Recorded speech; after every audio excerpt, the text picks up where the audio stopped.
everybody! Thank you so much for being here this evening. My name is Crit, and I like to turn my friends into heroes and superheroes. I hope everybody's doing great this evening as we prepare ourselves to play some Curse of STRAHD.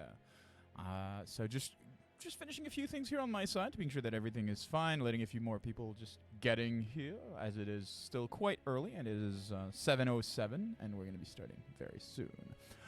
Just letting you guys know, we've added some extensions. If you check on the right side, is it the right side for you? It's the left side for you of the screen. There is Blurp that currently has some very cool sound effects that you can play for bits and other things like that. Hello, Mr. Real Life Daddy. Welcome. And so yes, so we're going to get ready for that. So yes, Blurp is a thing now, probably around here somewhere.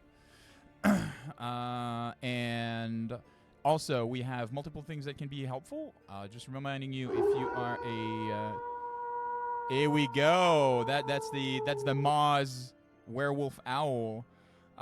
We have multiple other things for themed after some of our characters. And of course, there are super hydrates over there. So just check them out if you're interested in checking out what they do and what they sound like. I can probably give you a little foreshadow of what it does say. I don't know if I can play it like that, can I? Sorry about that whole shooting you thing, but I know if you look deep into your heart, which is currently all over that tree, you'll find a way to forgive me. Yeah. All right. So, Hydrate's rules have changed a bit, so if you want to check it out, you can always type the command in order to know what that is. Yeah. Hey, kids, want to see a dead body? Kids want to see a dead body? Yes, absolutely. There's multiple very cool things like that, based after Elsing Abridged, Castlevania, and yeah, there are very cool shows like that. This is my new favorite thing. Absolutely. All right. Let me just go through a few things here. Oh, yes. There are also super hydrates, as you know. And pulled a muscle just laughing so hard. That's actually cool. Also reminding a little announcement. I'm sorry, guys. Tomorrow we're supposed to be having a Roll for Wishes stream. We will not be having a Roll for Wishes stream. I'm going to need to go to the hospital with my kid because he's been having some fever, and just want to be sure that he's fine. So I don't know exactly what time I'm going to be back. Hopefully not too late. I will probably still stream when I get back. It will probably not be a game or anything like that. Just going to be hanging out and talking about this and that, and we'll see what we're going to be doing. I'm probably going to be just like, just rolling with the ball and seeing where it goes. All right, so that being said, I think we can start and go into tonight's episode of Curse of STRAHD. Let me just a second while we get this amazing intro rolling. Hang tight, guys.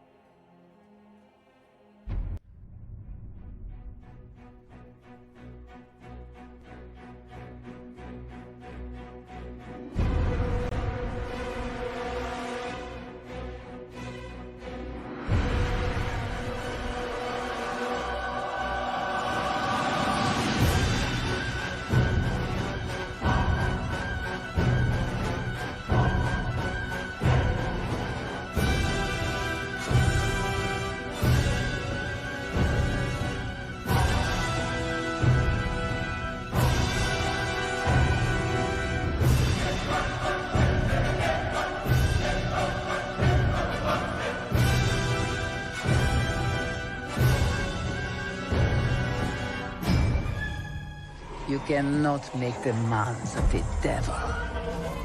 For he is the ancient. He is the land. And you are trespassers.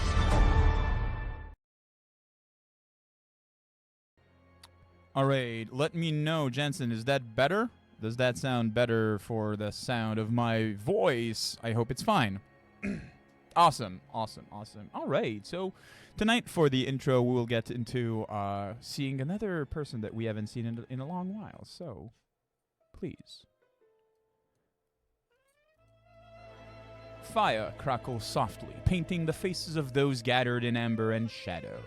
Harry Sorkin leans forward. Yeah, that's my sick voice with the very deep and so forth. It's not Batfield tonight. Sorry. So, Avery Sorket leans forward, his eyes gleaming with the reflection of the flame, and he begins to speak in a low, steady tone. Listen well, travelers of the night, for I bring you a tale from the heart of the mist. A tale of courage, blood, and a cruel smile of fate. They say a band of outsiders, drawn together by dream and doom, struck down one of the great evils of the land. And after which, yes, they walked into the lion's den, the Wakhtar house, home to whispers and wicked smiles. While the mist pressed cold outside, it was treachery that lingered within. Two brave men, Maz and Timothy, took to the parlor, a fine hall, and playing a dangerous game of deceit with Lady Fiona Wakhtar, a woman whose soul was already claimed by darker things. With honeyed lied and veiled promises, Maz struck a pact with the Dark Lady herself, vowing to deliver the head of Irina Koliana in exchange for what is best left undescribed. Meanwhile, the rest of their company slipped through the cellar door below, where cobwebs clung to stone and secrets festered like mold. There, Esmeralda d'Avenir and Cyrus unearthed an ancient tome, its pages heavy with the scent of dust and old sorcery, a relic that pulsed with faint echoes and forbidden knowledge. But it was Irina, gentle and steadfast, who dared the upper floors of the mansion, seeking a friend she once knew, a girl named Stella Wakhtar. Yet what she found was no friend, but a cruel echo of one. Locked behind a wooden door, Stella crouched upon her bed, eyes wide, her words reduced to mewling and hisses. She pawed at the sheets, speaking of things unseen, lost to madness or something maybe even far worse. And so the night deepened, and choices had to be made, in silence, in secrecy, in the flickering light of cursed candlelight. The heroes had entered the House of Shadows, and now they had to make their exit. And so, we turn our view to one Irina Koliana as she stands sitting, or as she sits, rather, as she stands sitting, as she sits at the foot of a bed Sit with handily. a Stella Wakhtar. Not exactly seeming weak in any sorts of body, but clearly not there in soul and spirit. Currently lying her head across Irina's lap and letting her head kind of like press against her lap in a way that a cat would beckon for some cuddling. What would you do, Irina?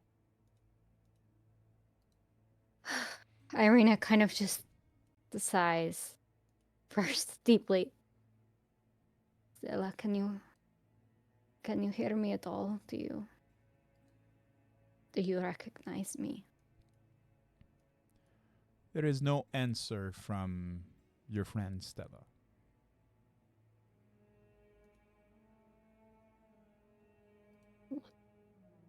What have they done to you?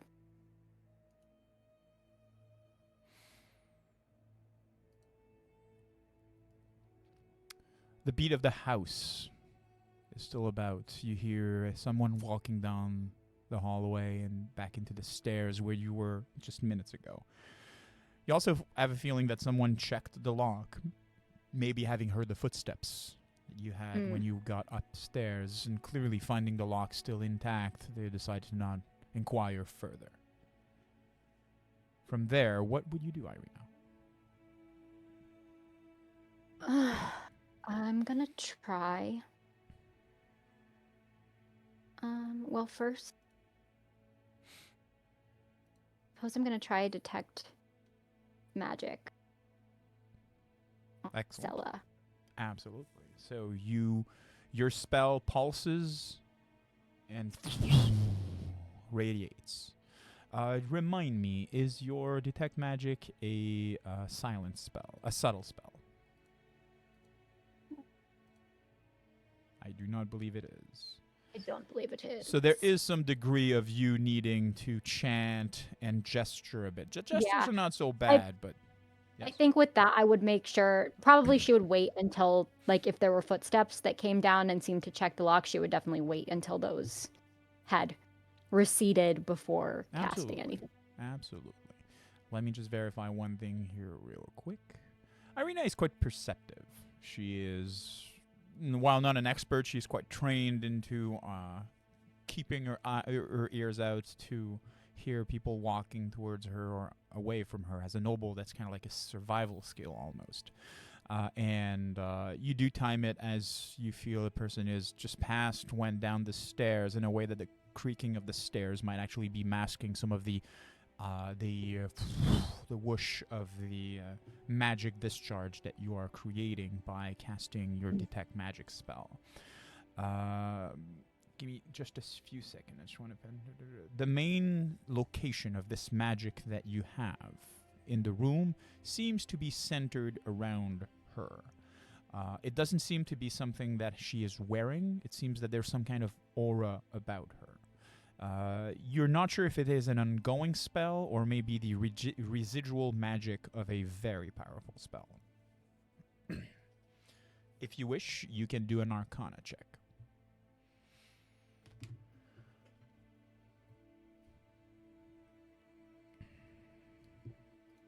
Do you wish me to give you the prompt, or I got it. you? Okay, cool. Sadly, your arcane knowledge seems to have its limit. While clearly an arcane origin is the cause of whatever has befallen her, your knowledge of the realm of the arcane and the spells that are available fails you at this time, and you are unable to decipher what could actually befall her. One thing is certain, though, is that you do not believe it is a simple spell. It is more than likely some kind of ritual, which tend to be more potent, last longer, and other things as such. I do have one more Yes. trick up my sleeve that I'm going to try, even Absolutely. though I don't exactly know what this magic is. Mm-hmm. You will I'm be gonna try- attempted. Excellent. So you may press the counteract button at the bottom of the screen. Mhm.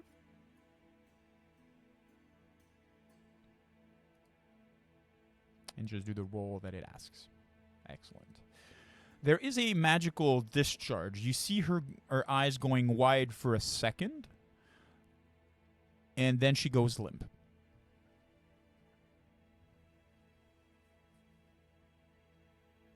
Nothing else. Limper than before. Yes. Oh no. Okay. She's going to gently tap.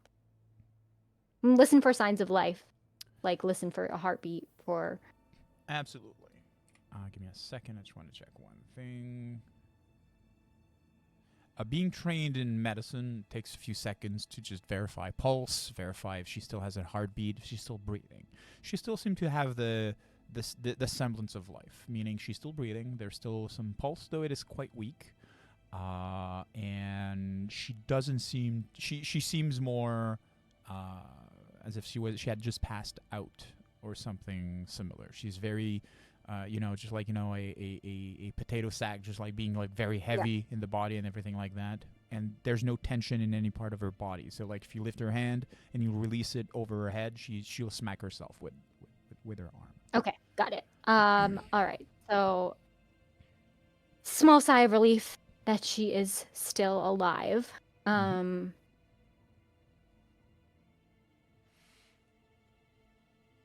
there... Does the bed look... I'm going to kind of evaluate the room. Does the bed look like a bed that I could potentially hide under? Because I'm scoping out in case I need to stay in here longer than I was hoping. The bed itself is not flat on the ground, so there is room that you can actually slide under. The problem is actually the blankets don't exactly cover the whole measure of it. So somebody that doesn't pay attention and is quick to move inside the room might not catch glimpse of you depending on where you're positioning yourself underneath it. So it's doable, but how expertly you would need to do that is... Got it. Yeah. Any closets? There's no closet. There is also no... if you notice, there's no furniture. The only thing that seems to be in the room itself is just a blanket. Even the mattress itself is bare, as much as you can tell. On the frame of the bed, there is this... there is indeed no windows, but there is a door leading out. Some of the wall seems to be having scratch marks, specifically in the lower portion of them. There is no toilet, bathroom, or anything of the sort. Indicating that maybe some people are coming in to take care of her, or maybe other means are that she's kept clean in that aspect. And there is what seems to be a bowl with some just food in it, thrown in it, very rich in meat and other things of sorts. Okay. All right. We're gonna wait a little bit here Okay. to see if she'll Perfect. wake up. In the meantime, outside, Timothy.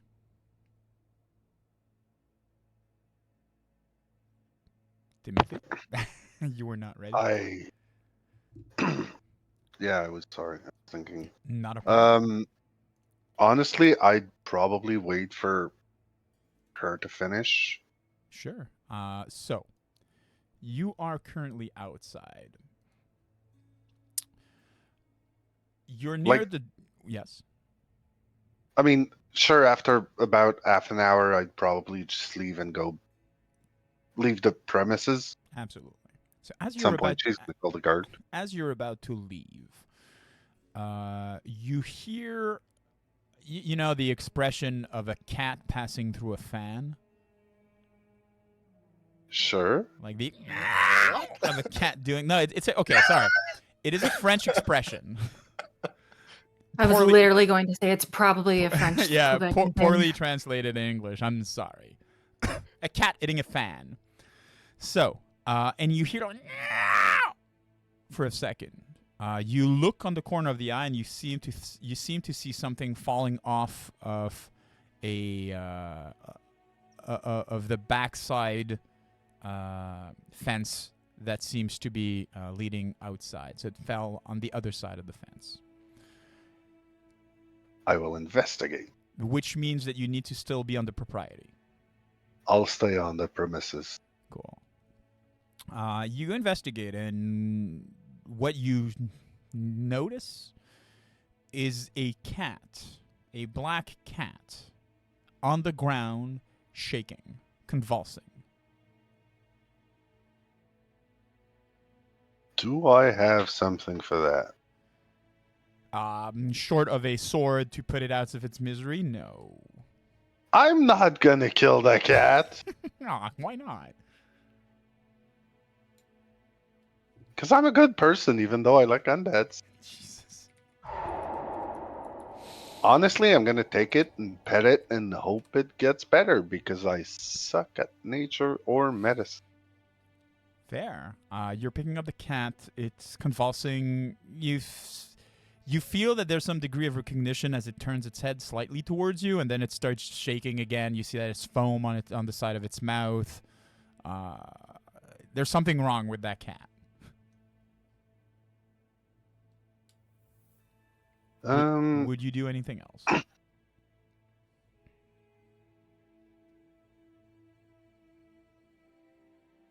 It's a very alive cat.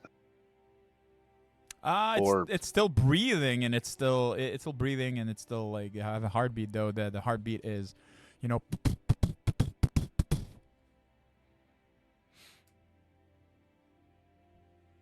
Where's your health potion when you need one? Give me a second. I want to verify something real quick. No, okay. If you wish, you can do a medicine check. I'm going to bring it to the chat so you can just do it in the chat. Here we go. Oh, I forgot. I'm not that bad. You're not that bad, but you are untrained. Sadly, this is a failure. So, like, to the best of your ability, you're not a vet, so you're not able to decipher what's wrong with it. Wait. I got hero points on that. You want a hero point that? Okay, sure. I want to save the damn cat. Sure, this is a 25. All right. The cat doesn't have any physical issues. It is a physically healthy cat. There seems to be something else that is wrong with the cat. I know I should be good at magic things. Like if it's a curse or something. Could be a curse, but who would curse a cat? I don't know. He's met a cat. Awful people. Awful people just go like, you're cursed. You're cursed. The cat over there is cursed. It's like, what? I mean, can I check for a curse? So I would say yes, but since you've not done any preliminary spell or anything of the sort before, and like it is kind of like outstanding that this is a cat being affected weirdly by something, I will ask you to do this here. All right, so the DC is a bit higher. Fuck that, yeah, fuck that cat in particular. Oh my god, okay, that's... the cat seems to be afflicted by something. You're not exactly sure what it is, but your gut feeling is that it's almost as if the cat was being dominated and was fighting it.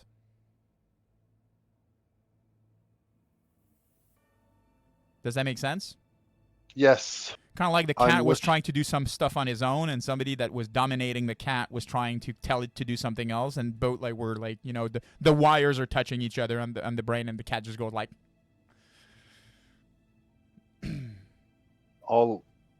Yeah. I got only necromantic spell. I am a useless sorcerer, wizard in these situations. Kill the cat, bring it back as a zombie. I'm starting to think about it. No, it's a black cat. It's not an orange tabby. Yeah, I got no spells for that. Is there? I'll recall knowledge if there's a way to dispel. If there's a ritual to dispel magic. So you do know that there is a spell of the spell. I'm not looking for a spell. I don't have that spell. There is no means to dispel magic other than that. Curses normally have very specific things that need to be achieved in order for them to be. That's why curses are normally a bit harder to get rid of. Dispel magic can get rid of them, a part of it. And other than fulfilling what the condition for the curse is, normally curses are a bit harder to get rid of. So unless you have a very potent dispel magic, I do not. So I will keep on consoling the cat then. Perfect. And try to help it fight off whatever domination it has. Sure. Okay. In the meantime, Maz, my friend, you are still within the confines of the parlor where our friend Fiona Wachter was conversing with you. So, or rather, you were still at the table finishing a meal. You saw. Give me a second. Let me just do that here, and let me do. Where are you? Ah, you're here. So you saw Irina go upstairs, but that was maybe best of your recollection about like 10 minutes ago. You saw some servants coming down the stairs, going up the stairs. There doesn't seem to be any alarm, so at least you're pretty convinced that she's safe for now, but you haven't seen her going back down unless she slipped by another means. Do you do anything? Well, I don't want to overstay my welcome and cause suspicions. So Okay. if my meal is done, I don't think I've got any more good excuses to stay. I will tip. I'll just nod and, well, have a good evening to the lady whose name I'm forgetting. Fiona at the moment. Wachter. Fiona Wachter to Fiona, and I'm just gonna do something real quick here. I'm gonna add something to your inventory. Give me a second. is it a really cool dagger? It's a really cool dagger. Nice. Yeah, right? Where is it? Okay, it's right here. Totally Uh, not cursed at all. Totally not cursed at all. You will know the effects of the dagger, just so that you are aware and how to roleplay it best. It is. Does Maz know the effects, or do just I? Know You the do not effects? know. Maz doesn't know the effects, and nobody else knows the effects. Okay. I will let you read that as Lady Fiona Wachter just watches you, keeps her eyes on you as you slip out, doesn't say a word, and just lets you go. All right? All right. Excellent. And now we are going back to the people that are downstairs. As you will remember, we had Esmeralda and Cyrus currently being in the strange basement of the house. So I'm just gonna do this here, and this here. With this.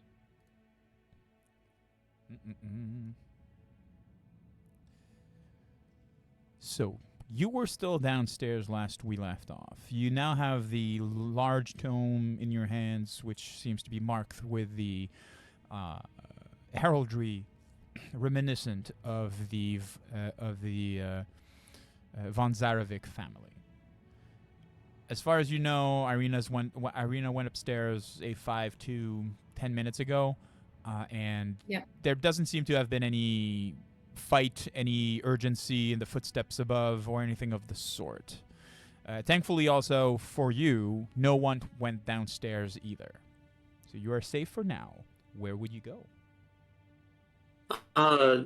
Cyrus will just kind of like point to Esmeralda and then like thumb towards the way outside, and then he's gonna go and head to try and find Irina.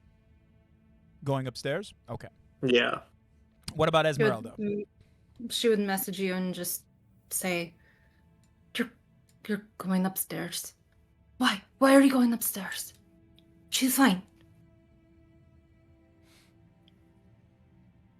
I think we'll just kind of stare back at you and then shrug and continue up.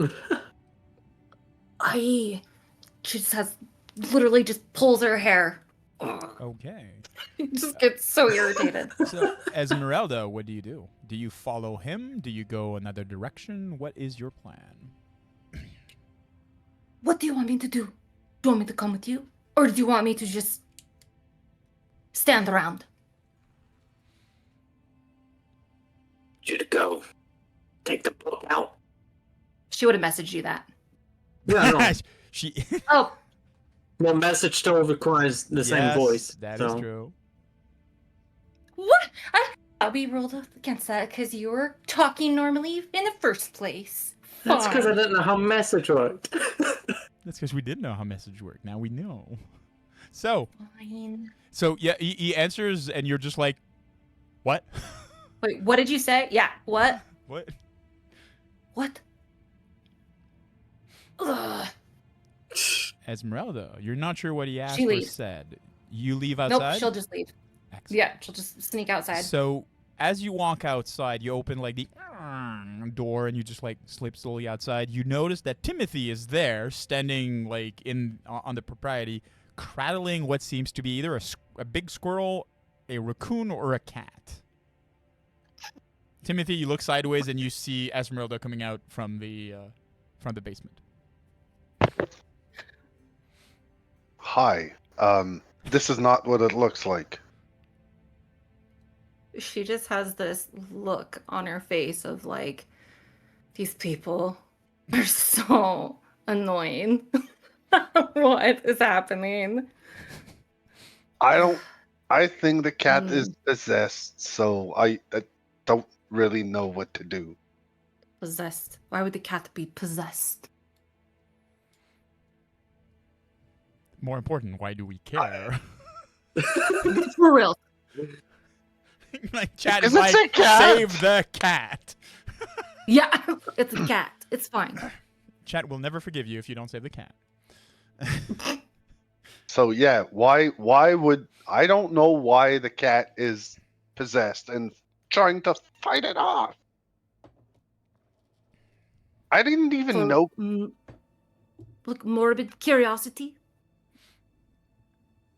I guess. So, Esmeralda, as you went towards Timothy to see what he was doing, you're looking on the side towards the window, and you still see the guy that was there, the chef, still working at the sink or something like that, like chopping off vegetables. He's looking up, looks straight at you, wipes his forehead, and looks down and keeps chopping. You have a feeling that his view is not very good. Okay. And you're just You'll like... just be like, deer in headlights. Yep. Absolutely. He's on the Timmy's on the other side of the fence, though, right? Yes. All right. Then she would just go and try to hop over the fence and help him with this gosh dang cat. All right. Maz, you walk outside, you look both sides, and you do see that Timothy is on the other side of the fence past, like, so basically you need to exit the propriety and just go around in order to link up with him. And as you're doing that, you do see Esmeralda kind of like sneaking her way to the fence and just like hopping over in a hurry. All right. Maz is not going to sneak or hop the fence. Maz is going to leave like he was supposed to be here. Good. Since he walked in the first place. All right. It'll take about 5 minutes for you guys to be for the party to basically be gathered together, as Maz needs to go around and everything like that. In the meantime, Kristrid, by the way, you are not here. You're still at the Blue Waters Inn, where the party has said that they would be meeting. So, Cyrus, you go up the stairs, and the door is standing slightly ajar. And in front of you is what seems to be another, like, it's an open door that leads into another, like, it's a closet inside of a closet. So you have a feeling that it's maybe some kind of hidden access to the downstairs area. As you walk out, you land into what seems to be the storage area of this whole place. I'd like for you to roll a stealth check for me, please. And please make it hidden, so I know and you don't. Yep. There we go with that, and stealth. Yeah. Good luck, everyone. Perfect. There's slight cracking of floorboards, slight as you're walking, but nothing too much, nothing outstanding, nothing that seems to be indicating that you'd be fine. You'd be found or anything of the sort. I'm just going to do one thing here because I feel that this is kind of like almost cheating. I'm going to do that here. Just give me a second. And I'm going to do this for you. Here we go. Maz, you're not here anymore. And, okay, just give me a second. I just need to readjust a few things. Maz, you're out. All right, and let me reset that again. And the person that we want are not these two, it's this one. So you are inside. The stairs behind you, you do see the entryway, and as you slowly head towards that direction, there is an exit right in front of you. To your left seems to be a door, and to the right is an open door that leads into a storage area. What do you do? Okay, looking back at the hand-drawn thing that we had, Ivina's mentioned her friend a lot, Stella, and the like. So I know what I want to aim for, which is the bedrooms. because I know Fiona mentioned that the last time they were here. All right. So, I would have to go to that main stairwell that I saw when I came inside the door, and if I'm here, then that would be over here. Excellent. So as you step there, kind of like in the corner of your eye, you do see down there's an individual that seems to be in the process of washing vegetables or something like that. Yeah, and I know he's nearsighted. Yes. From Doris what I've Ajar Umperdinkus. Okay. Casey, are you having an aneurysm or like It's- a brain tumor? What's It's happening? it's a Mortal Roles Oh. character Okay. that our chat created. Fair. Okay. So when you said the door is ajar, I was like, oh my gosh, full circle. Nice. Okay. Plug in it here if you haven't seen Mortal Rolls on Mondays. Go see it. And so naturally, I kind of just want to, How confident am I in myself? I'm pretty confident in myself. I'm just gonna... I'm like, how confident is he in himself? Super confident. Yeah. Really confident.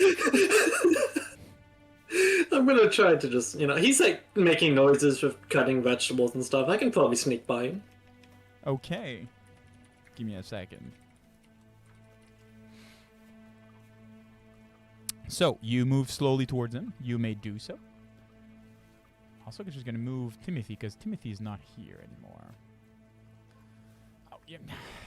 Revealing stuff I don't want to be revealed, so let me just take care of something real quick to be sure that everything's fine. Go away. Go away. Okay. You're fine. Okay. So, as you are inside, you're slowly moving in that direction, and it takes a second, and the chef seems to pause for a second and look in your direction. Ah, young master, I didn't know you were back. Sorry, I'm cutting onions. I'd rather just remove my glasses. How are you doing today? Oh god. Naturally, he'll turn to him and just go, a bit sick. Oh my, by the gods, I can hear it. Ooh, the Ravens has been called. Thank you so much. If you don't know what the Ravens are, every subscribers have access to the Ravens. You can see now the Raven counters. The Ravens allow the players to roll with advantage on a roll if they wish to use it. If they use it, it gives me the opportunity to do a roll with disadvantage to the players. Sometimes the mists will be rolling, and these counters will be returned to 0. So at this time, would you wish to roll with advantage, Cyrus? Not yet. Okay. So what do you do? I guess I'll just kind of continue and go, think I'll, sleep early. I understand that, young master. Not a problem. Maybe you should see Mr. Larang. Mr. Larnak is currently in the parlor with your mother. I think that we can probably arrange for something, maybe? Or don't you have some of your magic up your sleeves that wonders that you work?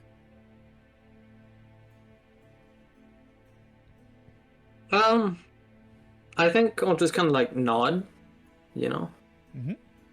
Yeah. Well, dinner will be ready soon, so don't go too far. And he turns back and continues chopping some of the things in front of him. And I'll just continue down. Excellent. As you continue down, I would like for you to roll another stealth check for me. Oh boy. Rounding the corner, or rather passing right in front of you, is one Fiona Wakta. She just walked past, she almost catches from the corner of your eyes, and you just like slip a bit back to the shadows. You feel that this was a close call. But for now, the coast is clear. What do you do? Great. Where exactly was she going? She went here. Okay, cool. Well, I guess I'll just kind of try to be quick and go up the stairs. Excellent. You may do so. It'd be this, yeah. Yeah.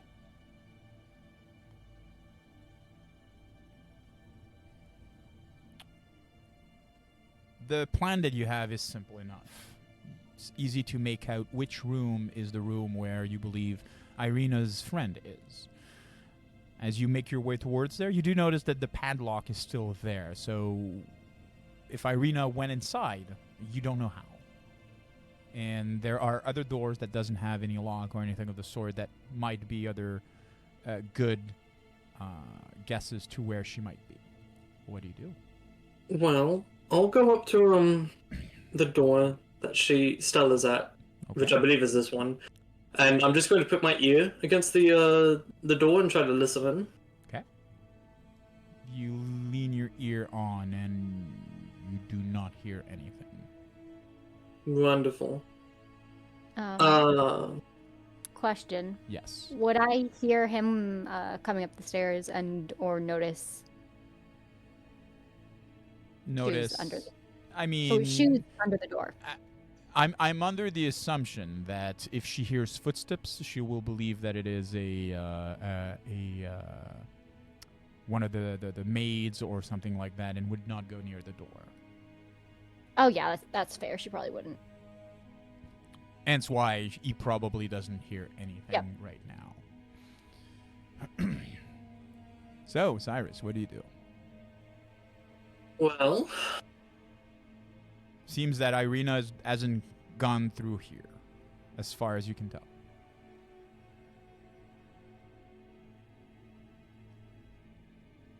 I guess since I'm here, I might as well. Well, actually, hold on a minute. There's a padlock on the door. Yes. I literally. This is what I've been wanting. I can pick the lock. Thank you for the hydrate. All right, now being thirst cursed. All right, just give me a few seconds. I'm gonna bring something to the party skill. There we go. And you may do the check over there. Hey, thank you so much for the hydrates, guys. So you're going about, just to let you know, takes you about 5 minutes. You're not going anywhere. Do you take another 5 minutes going at it? Yeah. Excellent. I'm going to have you to do 2 rolls. First roll is going to be a stealth check.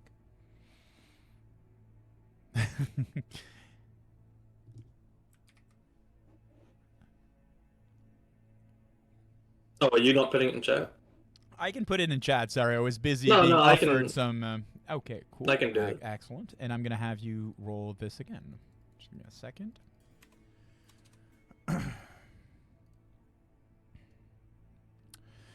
So, it's still not moving anywhere. On your side, Irina, you do hear somebody kind of like... It seems as if somebody's putting a key in the padlock, and you hear somebody messing a bit with the padlock. It's subtle. It's very subtle, but you're very perceptive. At first, your first initiative was probably be to hide, but you realize that it's been 10 minutes, and you're hearing that sound still. So that means it is probably not someone who has an actual key, because that would have taken way less time. That would be logical to assume. I think at that point, because at that point she probably would have already been hiding under the bed. That would be when she takes a closer look to see if she recognizes the shoes. I would say she does. Cool. So in that case, she's going to see here, I believe. Yes, I have message. So I'm gonna message him through the door. Yeah. What And would you... it is a subtle spell, so there's no problem for that. And what would you tell him? Cyrus, is that you? That kind of catches you off guard, Cyrus. Like, you don't exactly stumble, like, but you were not expecting it, since you were deep in thought. So there's this, like, jitter, and that's probably what causes you to miss your lockpicking. So, quick second of, like, looking around, realizing it's in my head, and then going, yeah. Alright, I found Stella. Something is wrong with her, though. She was acting very strange, and now she is just passed out, and I'm trying to wait for her to wake up. I tried dispelling the magic that was on her. I'm hoping that it would help, but I'm not sure yet. Probably best to leave that lock as is for now. He'll be quiet for a bit and then ask, "What? What about you?" I have magic that I can use to get myself out, but that will be Red. late.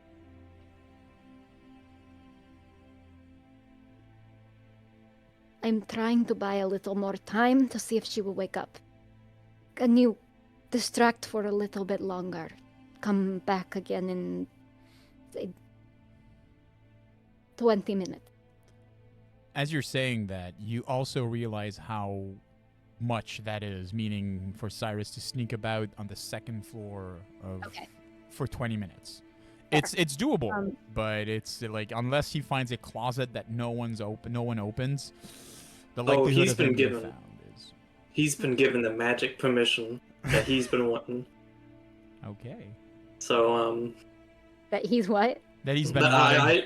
yes. Oh, Uh-oh. So, I'll just put away my lock picking kit and go back to not back, but go over here to the main door to the bedroom. Okay. Is it open or locked?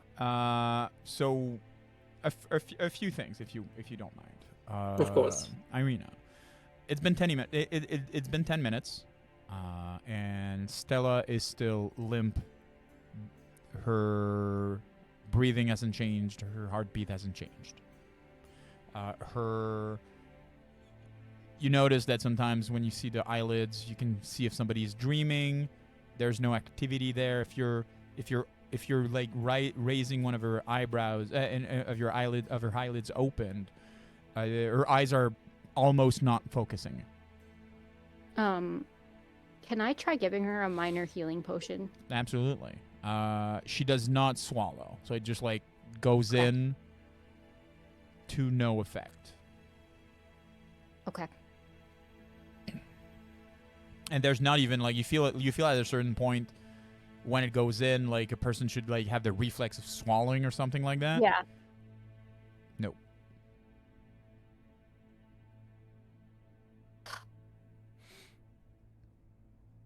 She'll message Cyrus again. While I think while you're making your little your experiments with the potion and checking that, Cyrus, the door is not locked. You can open it. Awesome. You notice that there's a man in that opulent bedroom that seems to be fully dressed, properly dressed, on top of the covers.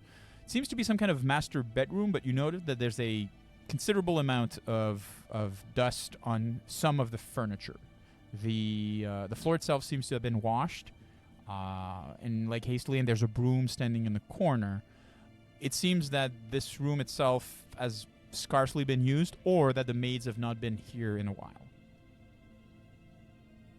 How does the person react in any way? Nope. Seems to be just like, eyes closed, lying on top of the blankets. From where I'm at, could I look for signs of breathing?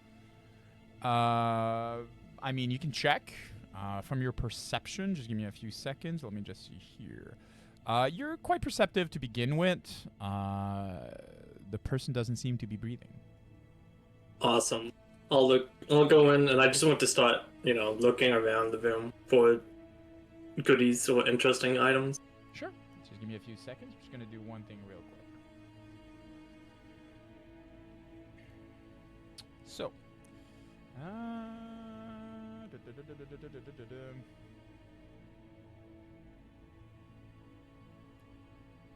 just want to do one thing here.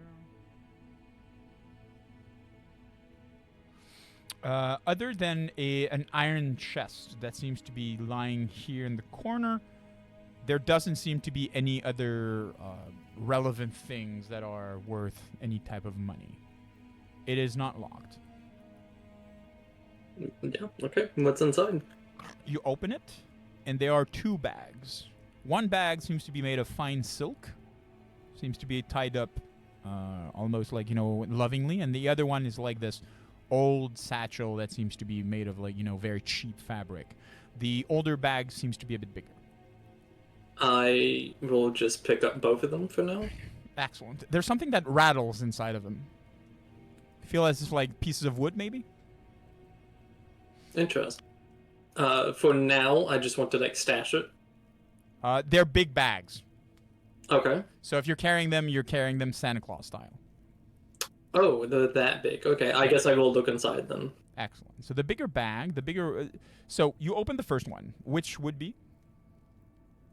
I guess a finer sulker one. It is a bag filled with bones. The bones have been bleached with great care. At the bottom of the bag, there also seemed to be a drawing of someone. Taking into hand, you seem to be finding that it seems to be the drawing of a young child of sorts. A strange and rare moment of happiness maybe here in Barovia. Okay. She doesn't deserve that. I'm taking the painting photo. Okay. And then I'm looking in the other bag. It is also bones, but bigger. So you feel that, realizing this, the smaller bag is likely bones of a child. The bigger one has bones that seems to be scarred, almost as if somebody had occasionally taken out some of these bones and had purposefully taken a dagger and like scratched them out of frustration, maybe. Mm-hmm. Well, if there's only bones, then I'll leave it alone. And try this like closet, I would assume. There is indeed a closet. If you open it, it is empty. Sag. I'll just start going back, and I will, I guess, just check out the other bedrooms at this point. Excellent. So as you walk out, it's kind of like at the same time as you hear through the door Irina calling out. Irina? What would you say? She's still not waking up. Do you think that we could get out of here without noticing carrying a unconscious person? She's not heavy. How tall is from like the building? But yeah, like from this window, if we just jumped out it. Maybe 12 feet. Okay, that's not bad. It's not bad until you start thinking that you're going to have to carry a limp body. Yeah. Which is another story. And you're not Maz. Yeah. You have a feeling like thinking back, oh, wait, what? No, you're fine. Yeah, exactly. I'm the same strength as him. You have 18 of strength? What the hell? Yeah, that's Pathfinder. The fall will probably kind of like, shake you a bit, but that's about it. Okay. I guess as I respond to it, I'll just go up to the window and try to open it. It opens. Wonderful. And as I do that, I'll respond and go, pretty easy. Great. Oh, all right. Let's do that then. Open the door. Can I open it from the inside? I mean, I guess I probably can't because it's padlocked from the outside. It's padlocked. So unless you take care of the padlock, that door's not going anywhere. And I'll kind of go back. I'm assuming, would Ivina say this at any point? Yeah, she would. The door is locked from the outside. I can get myself out with magic, but I don't have a way to bring her with me. He'll just kind of grunt, fine. And you'll hear him begin to mess with the lock again. Mess with the lock again. Excellent. Just give me a few seconds. Here we go. So much for the dude. Jesus. So this would be a failure. I remind that if you are a subscriber, you can call for the fates, !fate, in order for chat to vote for the new outcome of this. I will also remind Cyrus that you do have fates, and you have a hero point. Yeah, I guess I'll use my hero point. Excellent. You can re-roll. Oh, and you still did you didn't do the Ravens thing yet, did you? The No. Raven thing is still there. After an additional 15 minutes, 5 minutes, the door clicks open, the padlock opens, and you have it in your hand, finding in front of you Irina. How many lockpicks did I just break, by the way? That's like 5? 4? Something No, like that? no, because they were not critical misses, so you didn't break Oh, any. okay, cool. Cool. I kind of just wave at her. All right. And then out the window? Yeah, I'll pick up Stella and do that. Okay, so I will have both. And Irina, would you go down the window as well? Yeah, probably best. So my question to you is someone taking the body and jumping down with her, or is it that you're trying to just like one of you is gonna be upstairs and kind of like trying to hoist her down to the person below? Like, there's one that's really quicker than the other one, but probably has different ill effects if it doesn't work.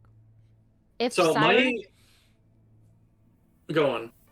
I was just gonna say, if Cyrus is confident that he can get her down, then Irina would let him do that. Yes, okay. So my thought is, this is going to have because there's no disadvantage in Pathfinder. This is going to have a big negative roll.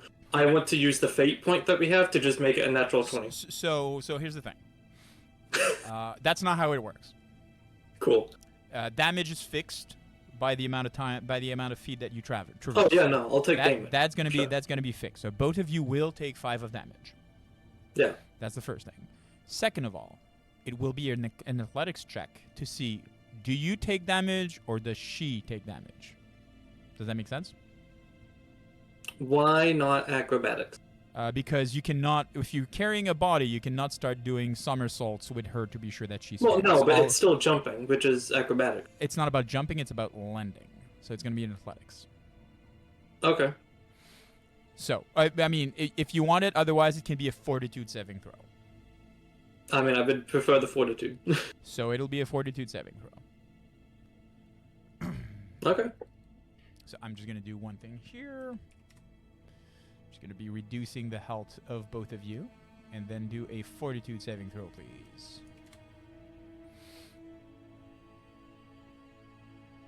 Perfect.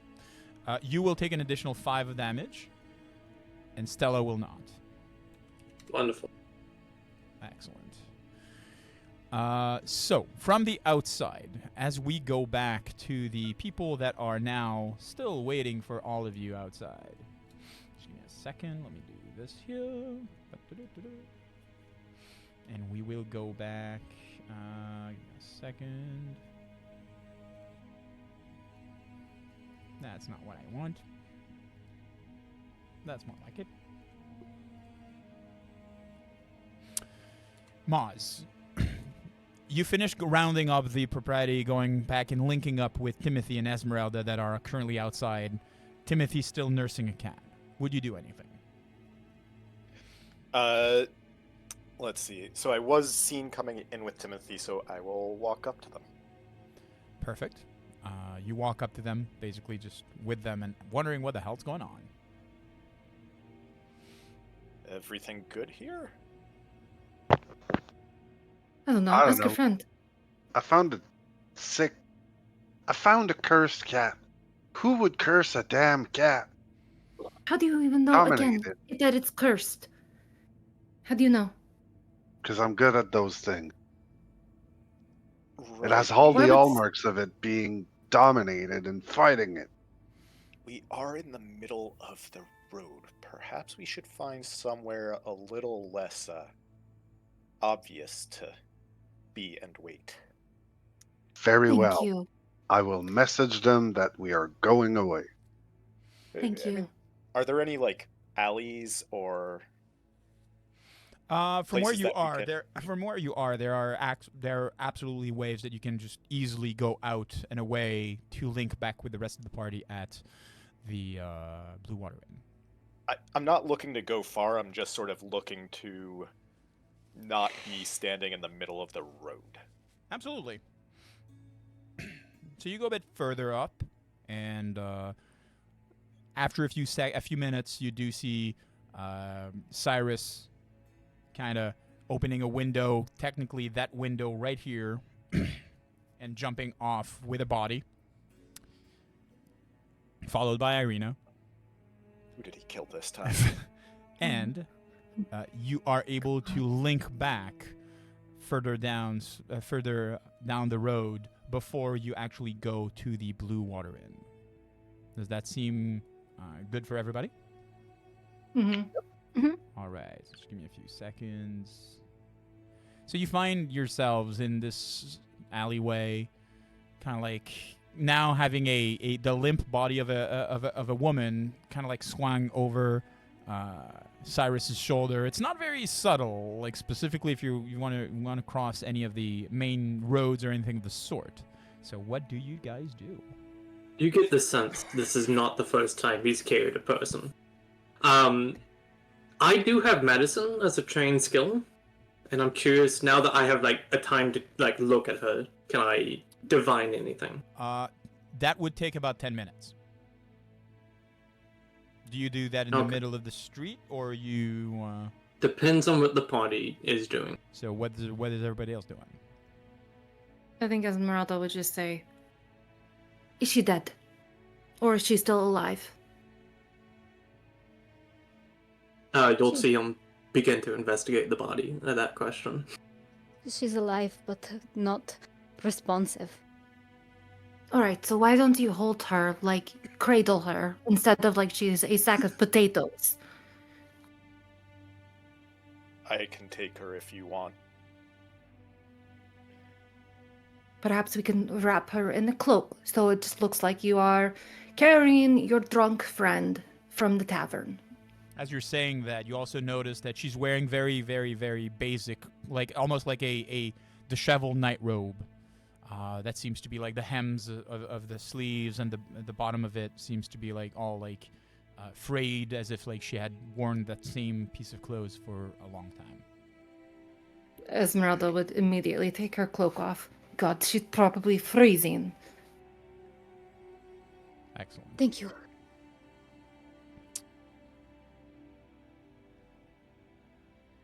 Anything else happens, Moz? I think I don't know if anyone notices. Oh, I think they would. Okay. At some point during this conversation, people might notice that Maz has just sort of absently pulled out a dagger and is talking while holding it. Doing anything with it besides holding it, or just holding it? Moz isn't known to have a weapon normally. Yeah. Are you gearing up for a fight there? Huh? Oh, no, sorry. He'll tuck it away.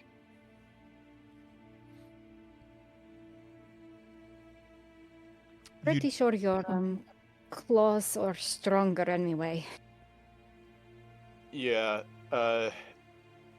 once we're in a place to talk, we can talk.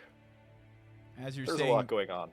As you're saying that, you do see from the corner of the eye what seems to be one of the patrols from Velaki. You have the memory also that Kristrid is waiting at the Blue Water Inn, meaning that it's like more than likely a better gathering spot for you to be able to take point of what's going on. And you still have the rest of the evening until tomorrow morning before the Mardukov basically hush you away to the west.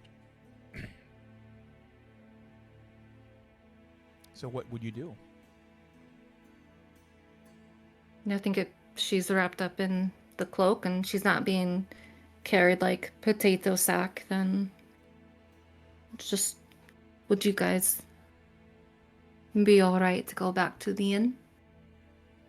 Irina would nod. Absolutely. Same here. I would acquiesce. Excellent. So after a few minutes of discussing Cyrus, you can decipher that she's still alive. She still has a pulse. She still breathes, but short of that, it's kind of hard to know exactly what's going on. And you slowly make your way, hush, in the alleyways and the smaller roads in order to get to the Blue Water Inn. Thankfully, the Blue Water Inn, and specifically the rooms that you have there, are accessible by the outside, and it's an outside staircases that leads to the upper floor, where there's a balcony where all of your rooms are located. You remember that you have the 2 rooms at the top of the, kind of like with the overview of the down main area of the inn itself. So just let me pull that up. I just imagine Stella being carried so like gently, and then there's Timmy just carefully cradling the cat. Yes. Lovingly being like, shh. It's okay. It's okay, kitty. It's okay, kitty. Break this curse on you, buddy, I promise. I mean, priorities, right? Let me just... A wizard has to have his familiar. That is true. That is quite true. Oh, I probably have a jealous raven somewhere. Mr. Bonaparte. Mr. Bonaparte, your familiar's like, ah! On the side of, like, just being like, why aren't you paying attention to me? All right, let me just... All while the cat tries to kill the raven. All right. Let me... You find yourselves back to the Blue Water Inn. Kristrid, you've been here before, and you remember that this is after what happened and what befell with Anastasia. You awakened there. You've met Danica Markov and her husband, Erwin, and they both took great care of you. The situation, though, that you understand is that they did mention that things were getting hot for you guys in Valak, and they were offering means for you to discreetly exit the town to go west. Erwin had offered to visit his family at the Wizards of Wine, and as you decipher that this is where most of the wine in Barovia is actually made. You also seem to understand that there's been a shortage of wine, so there's probably something going on there. Another information that you might have gotten is that down that road is also the city of Kresk. You will remember Kresk because the abbey is where your brother went, and is located on a hill, on a mountain atop Kresk. As you're kind of like musing all of that, the door swings open, and you see the rest of your friends enter into that small room, kind of like cramped inside. First to come in is Timothy, cradling cat, kind of just like petting and just like, it's okay. As he walks in, and kind of like taken aback after a second, you see Maz. Is it Maz or Cyrus still carrying the body? One of the two. The body kind of like handled with as much care as a potato sack can be handled. Slowly brought to a bed and set atop it. It is a woman that none of you know. So, we just collecting them now, or did you just have a hankering?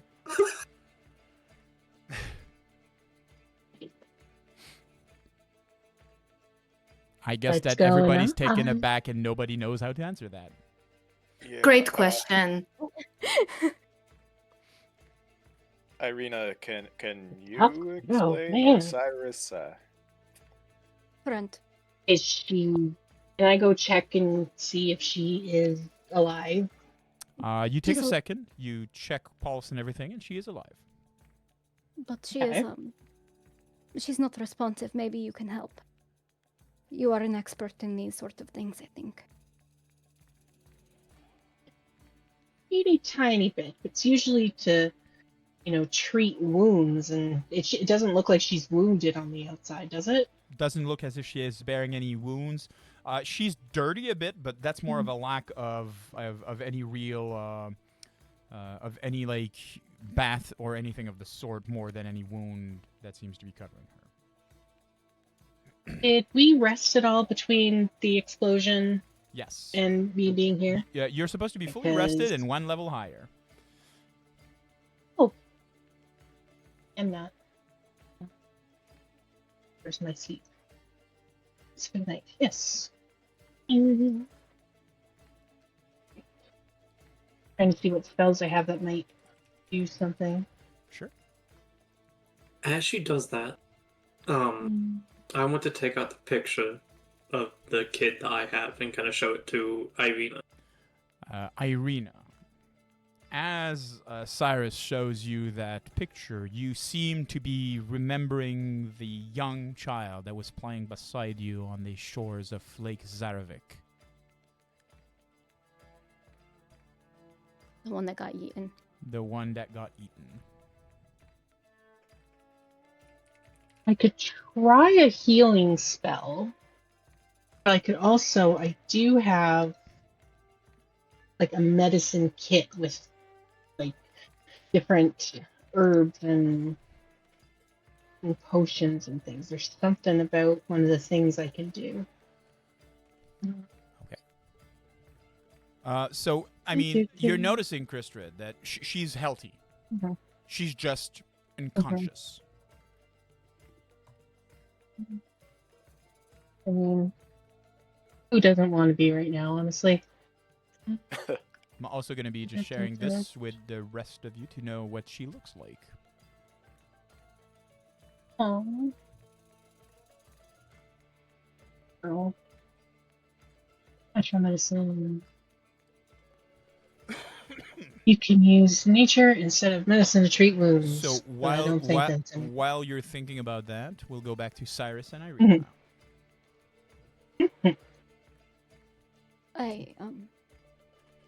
I know her. I did know her anyway.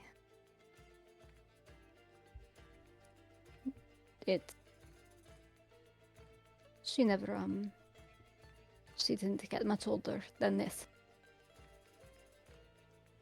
Oh, no, I didn't like a, yeah, I know, style way. Irina will kind of raise an eyebrow. So you do know who she is then. Connected with that. I'll shake my head. Do you remember the story that STRAHD told of a girl and a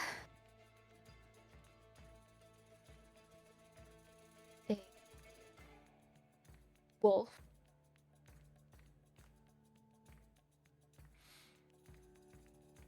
I'll hold up a hand and kind of like rock it back and forth on like a sort of remember style of communication.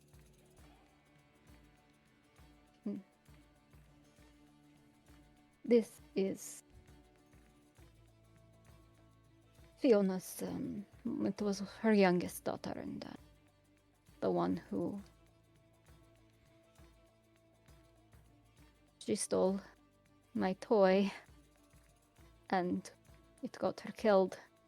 It was supposed to be me.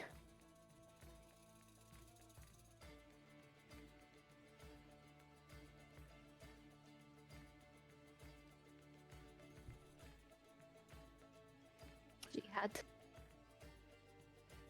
the object that was meant to identify me, so I was spared.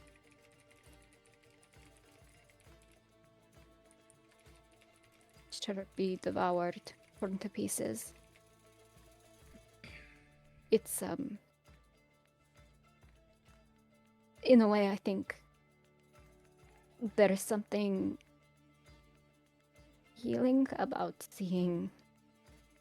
remembering what she looked like before, because the face that I see in my dreams is always covered in blood, obscured. We didn't get along very well, but she was a child and she didn't deserve Didn't deserve that. I will Go ahead. push the paper into your hand and kind of just like fold it up into it and say, not your fault. I'm sorry, Cyrus. I can't understand what you're saying. Fuck's sake. He said it is not your fault. Ugh. Oh, thank as you. as he's just sitting on a chair with her feet up, picking at her nails with her knife.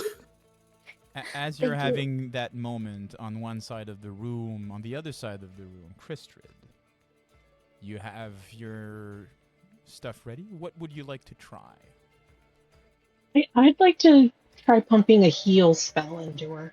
Excellent. As you notice, she has no outward any wounds or anything of the sort. As you cast your healing spell and it washes over her, there's no change.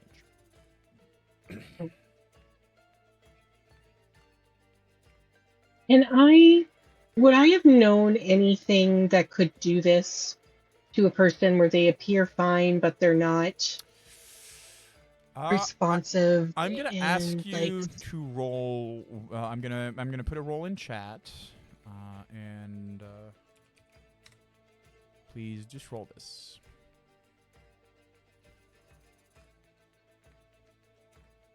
I kicking it not doing nothing. There it goes. Ha ha ha ha. Haha, we succeeded. I have defeated you, computer. Um, Well, no. Maybe. you feel that at least you're looking Nope. into like this is a magical issue. Like there's something afoot with magic, something happening. It is not of the realm of the physical, though. What exactly seems to be evading your knowledge?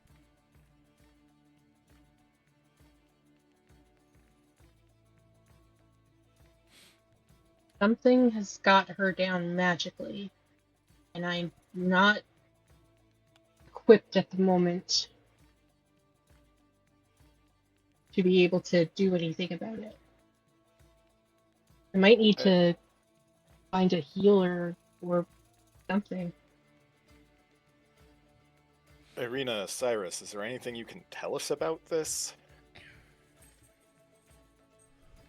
She was, when I came in the room, she was acting strange. She was acting, well, like she had forgotten that she was a person. She kind of reminded me of sort of like a cat, actually, the way she was behaving. And Timmy just happened to find the cat right outside the mansion that was being, what did you say, dominated? Cursed? And is this the same cat that had been showing a lot of attention to Irina? Is it? It's a black cat. Is it the same cat? That's hard to tell. Still, it was dominated and trying to fight back, Seems to be more which or is less weird for a cat. It seems more or less now collapsed by exhaustion. Where is that? Did they bring the cat or? Yes, I have the Mhm. cat with me. Yes, He's literally snuggling with it. Right. Okay. Yeah. I don't know if this sort of magic, but it's possible that they could be connected in some way. It does seem like a strange coincidence. So what would you do, Irina?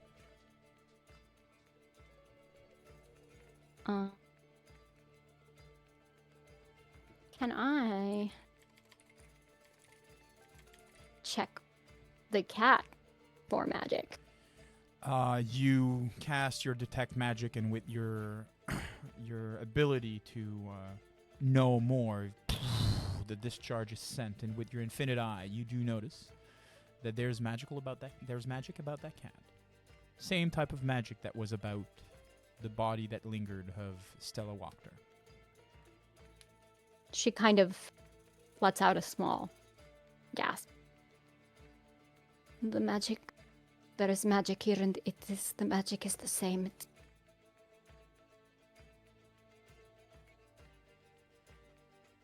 There is some connection. Can you not dispel it or put them back at the same, like put them back in their own bodies? She's gonna try to do the same counter or dispel magic on the cat. Okay, just give me a second. So, Irina, as you try casting that spell, there is a pressure in your mind. It seems to be like, as if you're taken by this very sudden, very heavy headache. And everything goes dark. Everybody else would see Irina do something.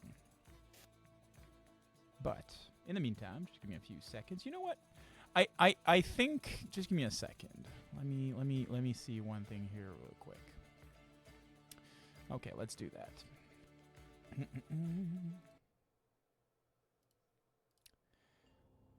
Irina. Lake Zaravik stretches endlessly before you. I'm just going to do one thing here to be sure. Where is it? I need something very fast, and of course it's not happening. Sorry, guys. That's what I need. Creepy works. Huh? Creepy, like, musical box Yes. works, too. It's terrifying. Irina. Lake Zaravik stretches endlessly beneath the sky of colorless lights. Perfectly still, perfectly silent. Yet, the silence is wrong, and a few seconds earlier, you were still in the room in the Blue Water Inn. It is the kind that follows a scream. The surface of the water trembles, though no wind seems to be stirring it, as if you draw near, and the air tastes of iron and regret.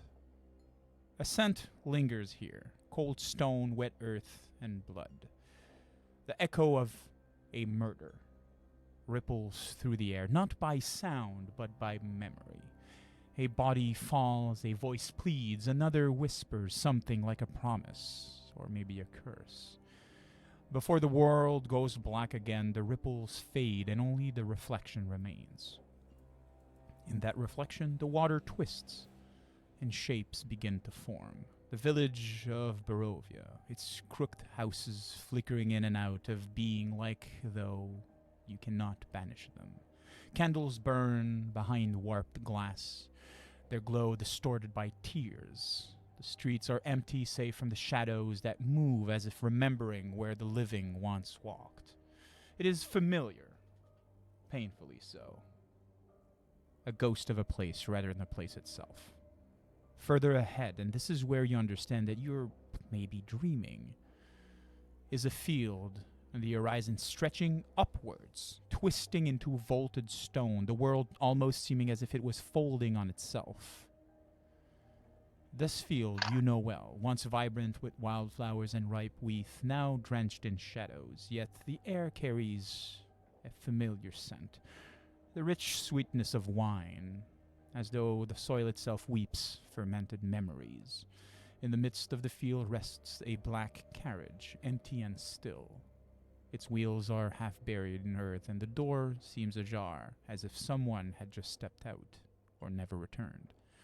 A faint ribbon, deep crimson, flutters from the handle, beckoning Irina to make her way there. The scent of wine growing stronger and mingling with ghosts of laughter, merry, precious to her, or perhaps painful. But before you move, you can't chase away the sensation of urgency, of sobbing that is heard. You thought that it was far, but now it is much closer in an instant. You look around and you find yourself within what seems to be a home within Barovian village. A partially burned ruin of a house, really. The roof is gone and a slight drizzle of cold rain falls, making you doubt as if this is even a dream with the sensation being so vivid. In the dark, In the corner, past a small wall, you hear the sobbing and crying softly of someone. What do you do? She would go to find where the person who was crying, hello? Who's there? Hello?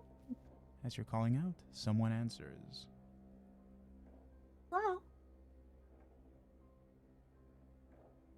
Hello? Hello? Do I recognize the person? Not at all. Would you care to describe what Irina sees? So she sees a little girl, about 12, short red hair, in braids. She's very messy.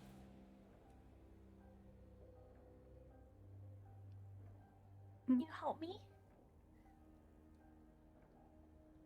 Of course. What is the matter? I'm lost. I don't know where I am. I need help. All right. I'm lost too. We will find our way together. My mommy and my daddy. What's your name? As you move closer, you will notice that she's disheveled, and she seems to be bearing marks of torture even, as if she had been subject to atrocities, burnt marks, scars.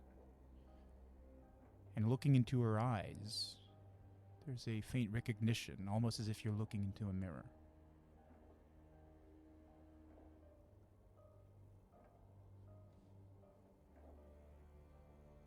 What is your name? My name is Serafina. I'm scared. Can you help me, please? Yes. Here. Irina will offer her hand. She takes it. Oh, just give me a second. Apparently, someone is very quiet. I think that's on purpose, though. Just give me a second. That should be better. Irina will keep in mind that she saw a place that she had to go. A carriage, familiar, that took someone that was precious to her away.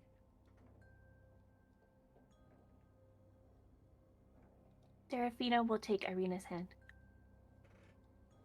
And she'll kind of lead her out and go looking for the carriage. I think I know somewhere where we can be safe. Okay.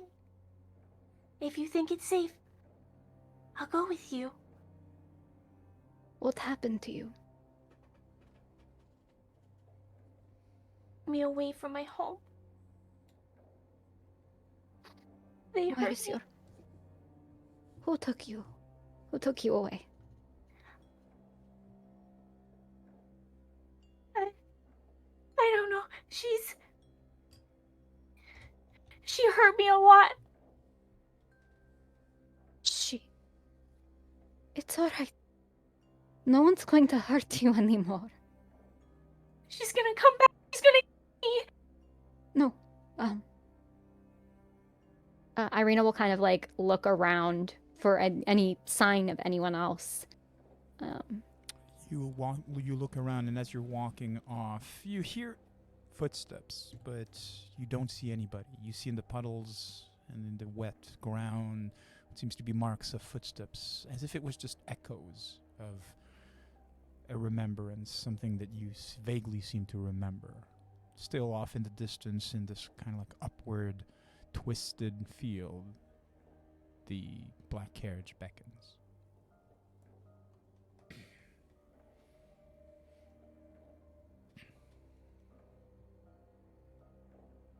Where is your home, Serafina? I don't know. Alright. It's alright. do you know what this is called? This place? The place where you're Or- from.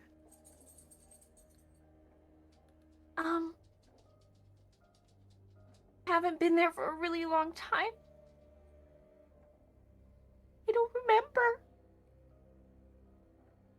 It's alright.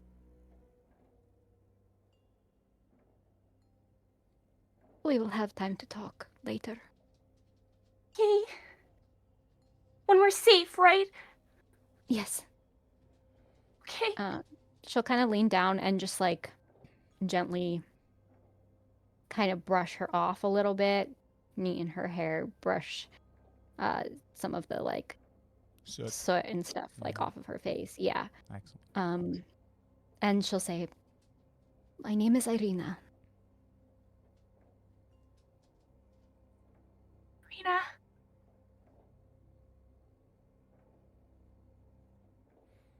And when you reach towards her, she might flinch a little bit at first, but then she would lean into your touch. Yeah. She's very gentle. And I think Irina would say, "You know that I used to look a lot like you when I was your age." Really? I hope I look as pretty as you when I grow up. You will. Prettier, probably.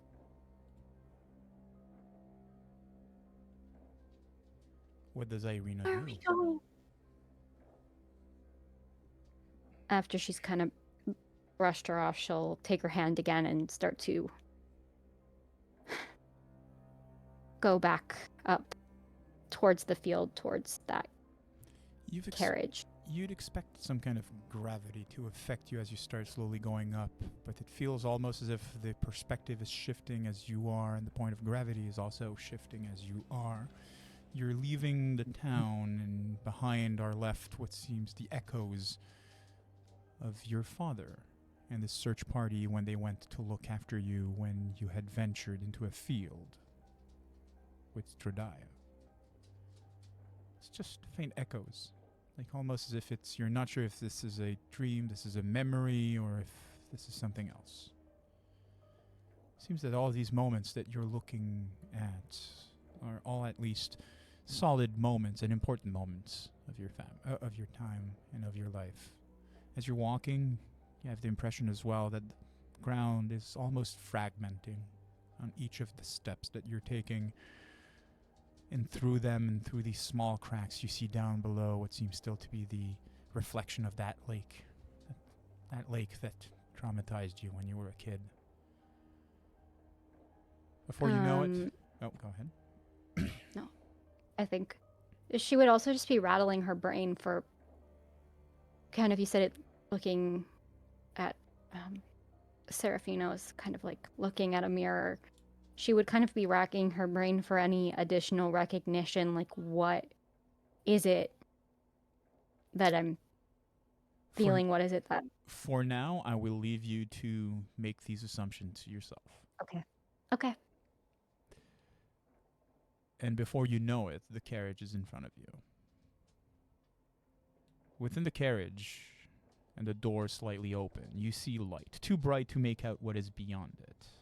And there's this ribbon that seems to be tied on the handle.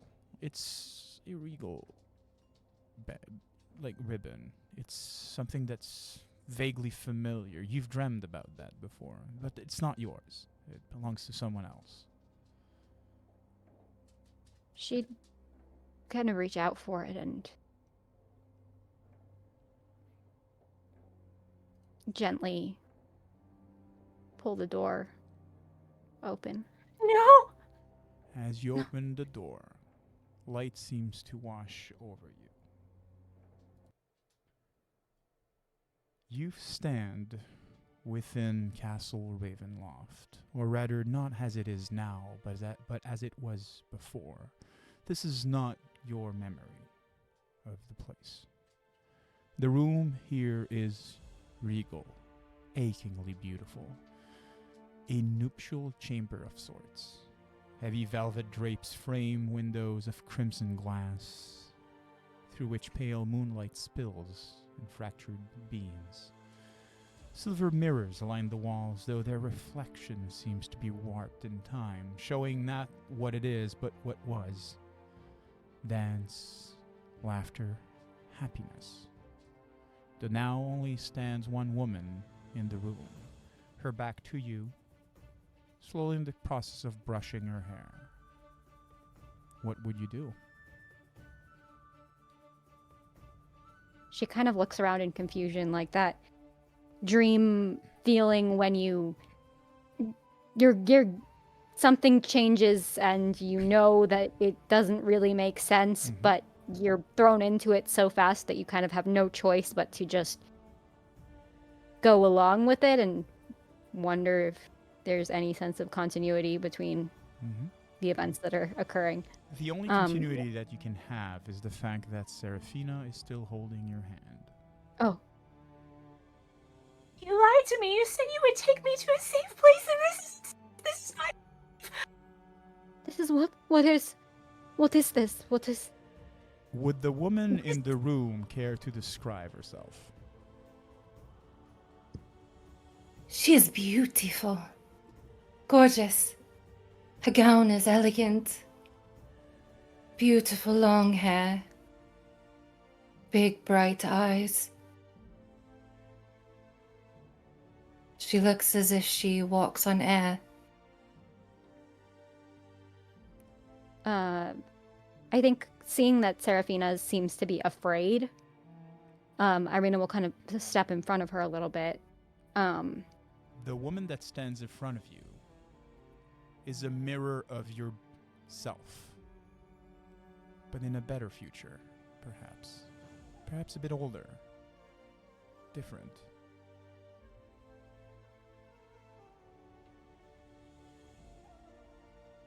She's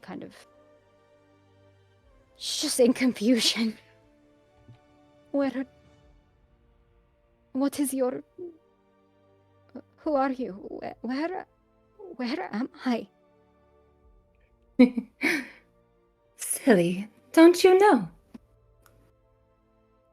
You don't know. If I knew, I wouldn't be asking. You're clever, Irina.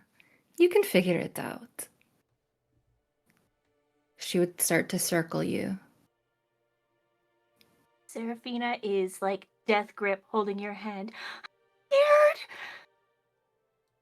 scared. Did she hurt you? Me?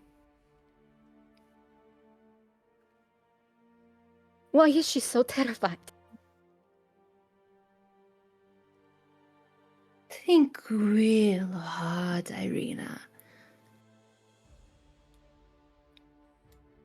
You know.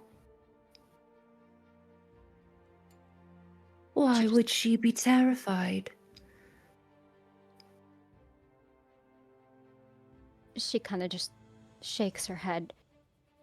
She's gonna look to Seraphina. Does she appear to be scared of the other woman in the room, or does she just seem scared in general? I would say Scared? that... Oh, go ahead. Please go ahead, Seraphina. Scared in general, not scared of the lady. Okay. It is... This place... This is... This is Castle Ravenloft. Yes.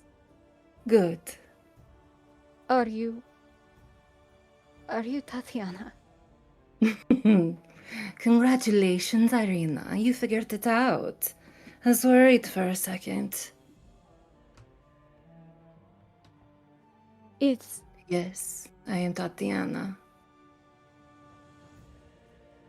You're... And this child, is she... Seraphina, is that...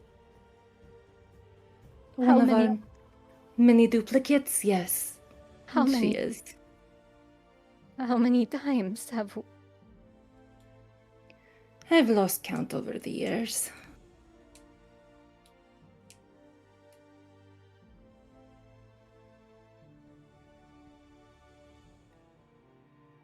Oh, why are you? Why are you speaking to me now? Because, Irina, you are falling off the path. What are you doing? You know the reason why we are cursed to live life after life after life. Right. You know. She's circling you still, smiling. But with that flicker, you saw rage inside of her. No, I don't understand why this is happening to us. Why we? Stradaya is why this is happening. Why do you think? Come on, Irina. But why? Tell me, have Stradaya? you fallen in love with her? She's the lady. No, I haven't. But what are you? Don't lie.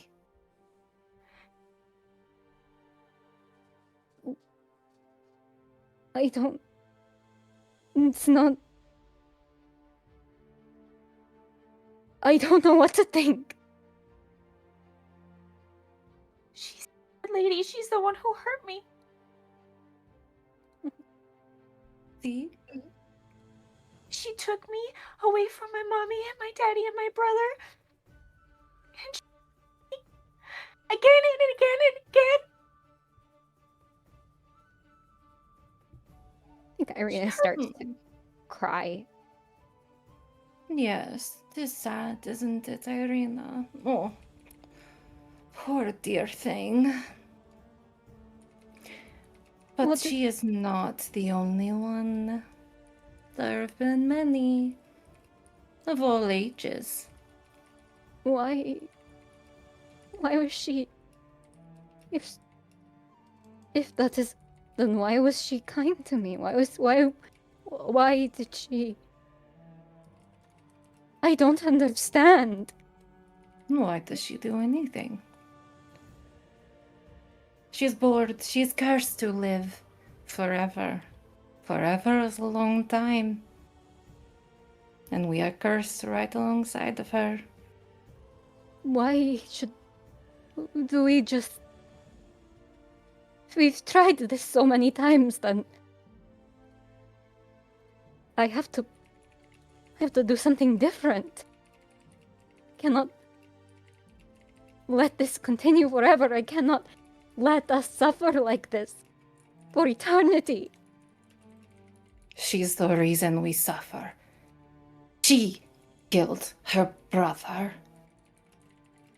She took my love from me. And we will never see each other in the afterlife. What can I do? You must kill her. You know what needs to be done, Irina. You know. You're being weak. Weak. And that word reverberates through the hall, echoes in your mind. You are allowing your feelings for that creature to grow inside of you. It is disgusting. It is unnatural.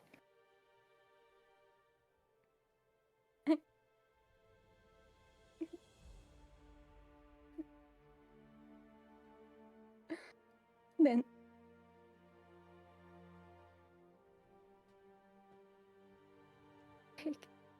take it. Then take it from me. Take what from you? I cannot help how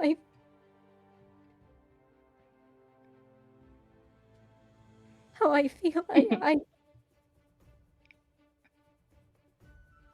So knowing that she strung up children, versions of us, babies drained of blood, the bodies and bones that are in the basement of her castle. They are ours. If you don't stop her, she's gonna keep hurting us. Right. You're right. You're right. But there is something. I have to understand why. Why There there's is nothing good, Irina. There is nothing good about her. They say that you should know your enemy. So even if she is evil to the core, I must understand why.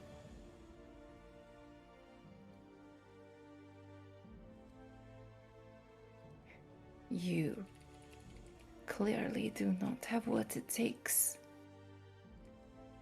But you better figure it out, Irina.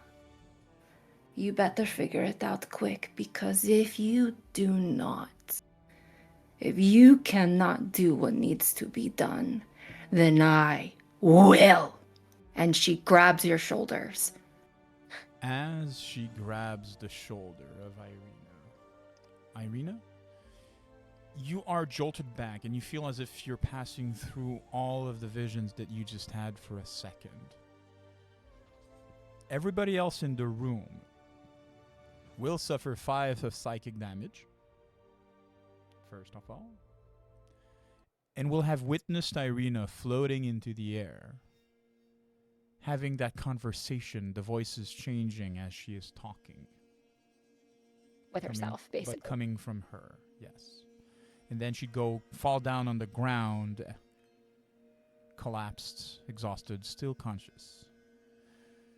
Curtains flying off, the windows shattering after the psychic release of whatever just transpired here. And this is where we'll take our break. And we'll see you guys in 5 minutes. Cool.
So who Hello. is not? All right, everybody, how you doing, guys? So just a little checkup in the middle of the stream, just to make sure. I decided to do my announcements in the middle of the stream rather than the beginning, because I assume that some of you might be new to the channel. So first of all, welcome to everybody that's been new.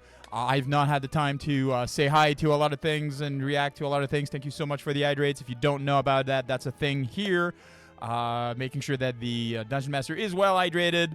So thank you so much for all of that. A few announcements, if you will. So if you've not kept yourself up to date to what's going on, tomorrow we're supposed to have a roll for wish, but I will not be having it. I will be taking my kid to the hospital because he's been feeling sick.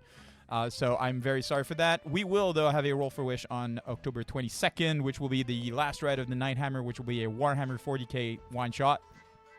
That being said, Friday, if you've missed part 1, there's still time to check the VODs for Alien Chariots of the Gods. It is honestly an amazing, amazing stream with amazing talents. I got Sarah, I got Ree, Tone from Mortal Rolls, Unauthorized User from Unauthorized User and Unauthorized Dice Rolls, and of course Cleansing Rain. Honestly, a amazing cast, amazing, amazing players. So that happened last Friday, and we're going to have part 2 this Friday at 9 p.m. until midnight. That's Eastern Standard Time. So check it out. We're putting as much effort as we can into the production for that.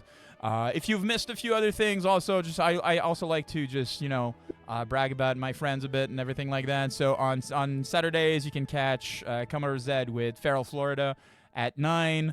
On Sunday, you can check out Mortal Rolls for Monster of the Week. That's at 11 Eastern Standard Time. They're doing that. They're doing that in the meantime that their third season is gonna start back. Third season for Mortal Roll starts November 10th. I might be wrong with that. Sorry for if I don't have the right date. You can hate on me later, but we'll see. Mortal Rolls is amazing, amazing, amazing. Go check them out. Honestly, I've been having a lot of fun there, so I'm pretty sure you guys can have that. If you want to have something on Mondays just before Mortal Rolls, you can check out Kennel in the Meat Hall at Commodore Zad's channel. That is pretty much what I wanted to say about my friends and being sure that everything is cool. Are all of the players back? So I'm just going to go with the little roll call. Timothy, are you here? Yes. Having a good stream so far? Yes. Perfect. What about you, Cyrus? Cyrus is probably not back. All right. Hello, teacher. Oh. Hey, Cyrus. How's your throat going? Well, I'm already sick, so it's just helping it, really. Jesus. All right. Keisu, you here? Yes, I'm here. Sorry. Yep. All right. Having fun? So much fun. I love traumatizing my friends. Awesome. Ree, are we feeling traumatized yet? Yes, I'm here. Well, it's okay. She knows I love it. Perfect. Maz, are you here? Yee. Having fun? Always.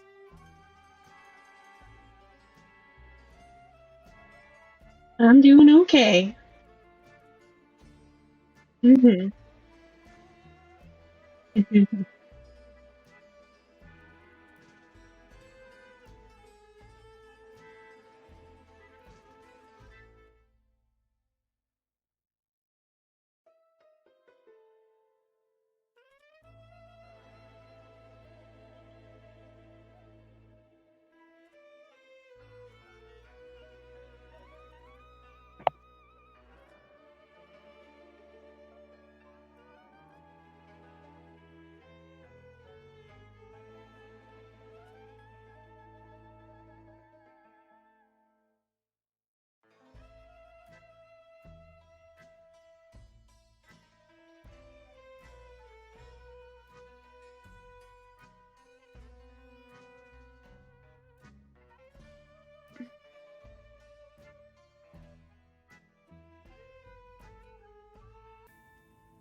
Because it's nighttime. Also, Keegs is saying that he can't hear you, but I don't know if that's from.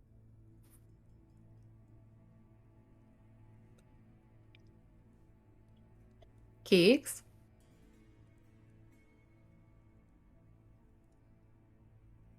He said that he can hear everyone else, not you.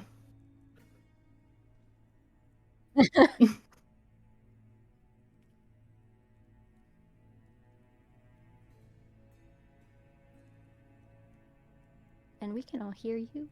Huh.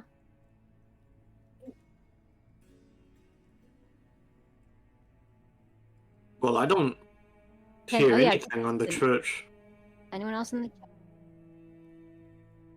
Well, like I unmuted Twitch and I don't hear anything. Period. I unmuted Twitch and I'm getting an echo Yeah. from the rest of us, but not hearing you, Crit. Yeah. Well, I hear Yeah. myself now. Yeah.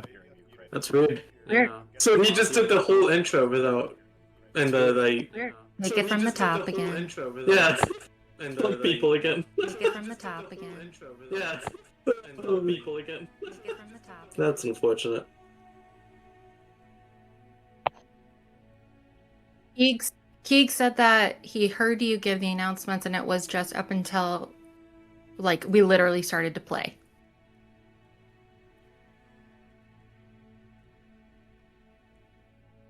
The joys of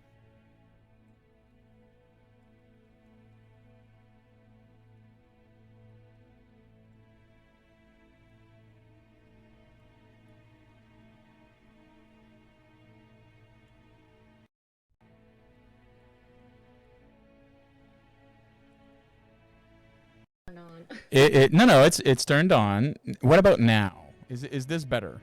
Yep. Keeg said he can hear you. All right. So apparently my microphone decided to work everywhere other than Twitch.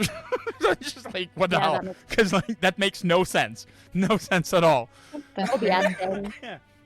I'm glad Yeah, at for least reals. I'm glad at least I did the announcements without that would have been awkward. Yeah. That would have been super awkward. All right. So, as I mentioned just a few seconds before we started, after I did my announcements, we find our party back in the Blue Water Inn, as they are in their room upstairs. The conflagration of psychic energy just having been released from Irina as she drops down on the ground. I'm still needing this, I think, and I still need Krista is there, Cyrus is there, Maz is still needed. Here we go. So our party is there. What do you guys do? Irina's just yeah, she's collapsed on the ground and just kind of like What? I guess I will What start what was by putting that? Irina on a bed. Okay. What was that? Christian is probably swearing in a few different languages that she knows. And holding her head. Oh, so was Esmeralda. there are I can't there was too much. All of it, all of it. Is there any change in Stella? No. Stella or the cat? No. The cat You doesn't said- die. You said this broke the windows, right? Yep. Okay, I want to just look outside. Are there like guards coming? You're checking outside rapidly and you do not see any guards. Okay, I'm just gonna kind of like sit up at the window, stuff. Okay. You're checking outside and so far. Yeah, like that's what I'm gonna be doing. All right. What is it? Everybody else doing? Pull yourself together, Irina. What happened? She just has You were her floating. She has her hands on her head and she's just like shaking her head. I'm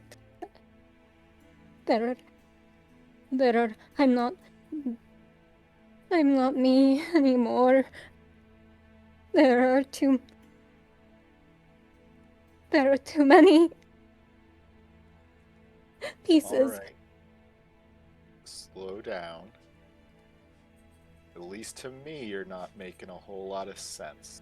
Can you start from the beginning? Like, what happened after you cast your spell? Dark dark for a moment, and then there was the lake. There was the lake, but there were so many. I have. How long? What? How What much lake? time passed? A minute. Not even. It was fast. She was babbling like very, very fast as she was suspended mid-air. It made sense if you took a second to listen, but If you can imagine, in that time I have lived countless lifetimes, and I.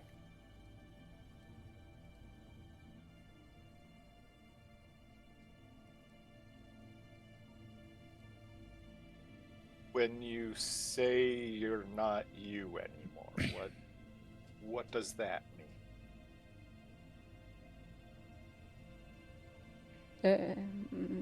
There is.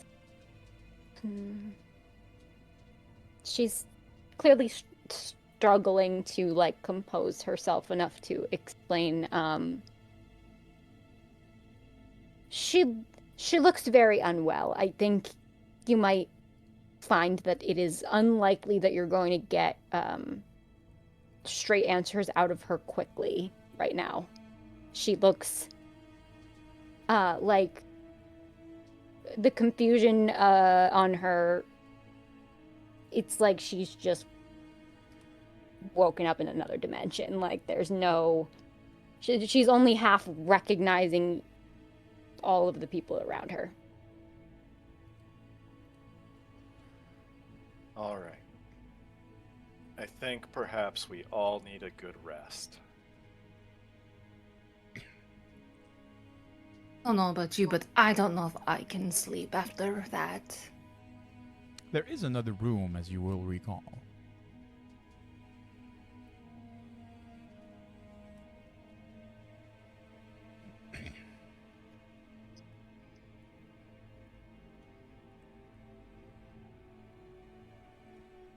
So, rest or no, then. We could also just try and leave tonight. I'm sure we have made enemies aplenty around here. If. And I'll motion to like the broken glass. Almost as you're mentioning that, there is a soft on the door, a knock. Esmeralda just takes her blade out and stands at the ready. Oh, right. Actually. There's a few seconds, and then another knock at the door. Who is it? Is everything all right? You hear the soft voice of Danica calling from the other side.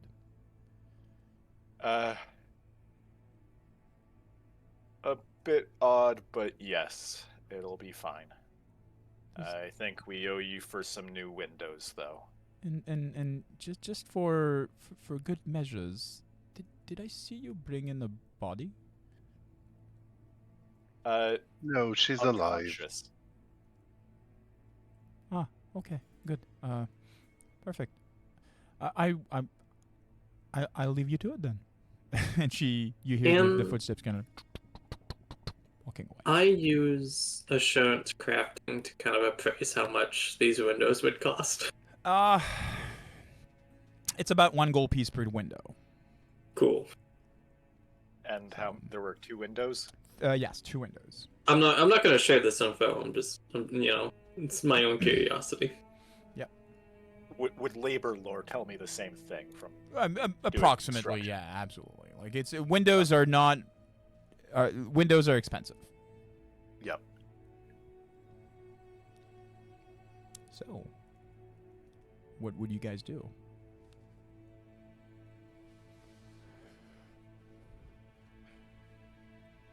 What do we do with both of them when we leave town? Pointing to the girl and the cat. I would just make like a like throwing over the shoulder motion. I mean, presumably they need to come with us, yeah. Oh, I I forgot. thought he was saying to throw them out the window. I actually forgot one thing through all of this. Irina, can you please press the counteract button for your dispel magic? Oh, yeah. That would be important.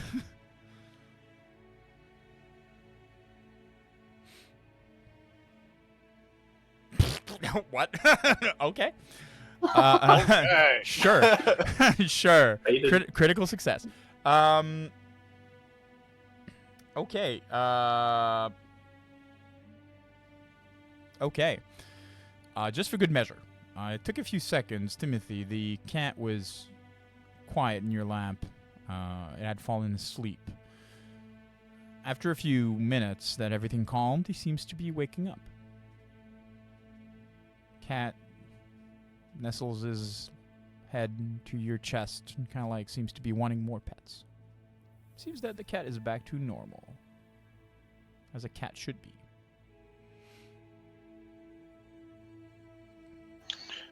Very well. I will pet the cat and try to interact with the unconscious girl, see if there is any reaction. You press the interact button and nothing happens. No, but I mean interact. I will speak with her. Yeah. Try to. She seems still unconscious. All right. Anybody else doing anything specific? I think Esmeralda would see Irina annoyingly being broody and softly crying in the corner and shaken up, and she would just go, ugh, and go walk over to her and like kneel in front of her. All right. And she does so. She's, her eyes are kind of glazed over and she's just, yeah, she's softly crying, just kind of staring past you. I think if you kind of put yourself directly in her field of vision, eventually her eyes would kind of focus on you. Mm-hmm. You don't have to talk about what happened. That is fine. But She nods. you seem to be the heart of this group. Yes? They all look to you, love you, and care for you. She kind of It shrugs a little bit. It is okay. You allow them to take care of you as much as you take care of them.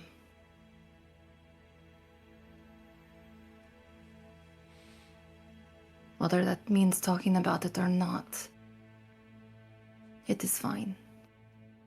But how about I say, why don't you come downstairs with me or your friends, and we'll go get a drink. Get out of this room for a minute. She nods and Puts her hand out for you to take. she'll take it. Excellent. She stands up real chipper. All right, who's in the mood for a drink, eh? I could have some water and a nice hot meal. Ugh. Water. Well, I'm in the mood for something stronger, and we have something to celebrate because I don't know if you guys know this or anything, but I was very successful in our infiltration. And single-handedly was able to acquire something. I didn't notice it at all, which is probably a testament to how successful you were. She does At the bow. mention of all this, I will hold out my hand for the book. She'll give you a high five. I'll keep All right, holding let's it. go. And she'll start to walk out the door. Timothy, can you leave your raven here to just keep an eye on things? Yes, no problem. Mr. Bonaparte just gives a sad squawk. Replaced by the cat. Yeah, I'm gonna look at Bonaparte and just tell him, don't mess with the cat. Oh, I thought Timothy was gonna bring the cat and leave the raven. Yeah. Mr. Bonaparte just go like, "Brr," and you have the cat just going like, "Brr," and like wondering what you're talking about. Sees the bird made of bones and suddenly is interested.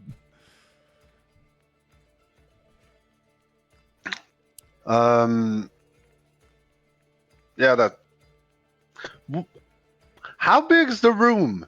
So the room that you are in has 3 beds. It's about 20 feet across, maybe like 10 feet wide, 20 feet across. It's one of the 2 rooms that you have, as you have another room with some more beds. One of the rooms, the bigger one of the 2. There's 4 beds in the one that you are at about 30 feet by 10 feet. The ladies have claimed this room, which is the bigger one. So there's one of these beds that is currently not being used, or rather was not used and is now where Stella is laid upon. The other room is kind of like the corner room. So you basically open the door, go on the corner, and that's where it is. Is a smaller room that's about 20 feet by 10 feet. There's only 2 beds in this one, so one of you guys is currently sleeping on the ground. Or rather like the makeshift of like a pillow bed of sorts, but that's about it. I think we all know who that volunteering is. to sleep on the ground. Okay, never mind.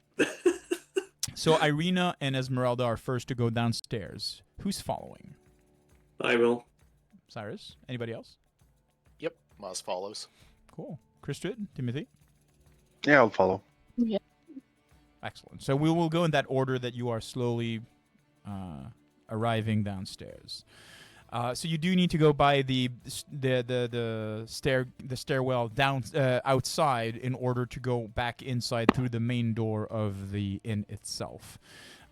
You're still welcomed by this beautiful, this delicious smell of fresh chicken and very warm potatoes. It seems like salted potatoes have been served. This is what's currently cooking. There's stew also still pretty much fresh, giving and filling the room with this heartwarming, very home cooking smell, and mixed with the fragrance of local spices. There is this small modicum of what appears to be either smoke or the leftover of dust that has been kicked up from what transpired a few minutes earlier. That still to be somewhat hanging in the air, but people at this point just don't mind anymore. There's about half a dozen patrons throughout the main room itself. Nobody sitting at the bar currently that are going about their businesses and drinking their own beverages or in the process of eating different types of food or anything of the sort. It seems to be at least a joyful occasion tonight, as for those who are from the area, or at least from Barovia itself, know that this is the free day that they call it, which is the day before a day that you are free. So meaning that normally in this evening, individuals can let go a bit more, perhaps drink a bit more than they normally would because they don't have to work the next morning. And at the time that you are doing it, it's still quite early in the evening. For people, specifically for Esmeralda that's been to Valaki, she does know that the Blue Water tends to get crowded after a certain time. It's always the same people, but like the room itself has a limited amount of seats that can be taken, so it's quickly that, if you go to the bar and you leave, your spot will be taken once you get back, type thing. Erwin is in the process behind the bar of finishing up the prep for the evening, lining up glasses, cleaning up anything that needs to be cleaned. You see Brahm, one of the sons, quickly going up the stairs, down the stair, in the process of hurriedly changing the sheets. Danica with the door open is in the process of finishing up, preparing, and covering what food is still left over for anybody that will want them throughout the night. Esmeralda, Irina, you are first through the door. Danica comes of beams from the kitchen, kind of like seeing you through the half door, waves from the kitchen. You see Erwin catching a glimpse of his wife and looks in your direction, giving you a nod. More solemn than what Danica did, but at least seems to be somewhat happy to see you. What would you do? I'll just guide her over to a table that is big enough for all of us to sit at. There is one. So you enter and you go to the left, and there is one such table. Esmeralda, can you please for me roll a roll a thievery check for me? Yes, sir. Perfect. So you go over towards the bigger table of the two, of like that's in the corner. You have access to basically the large window that sits directly beneath where your rooms are located, the floor above.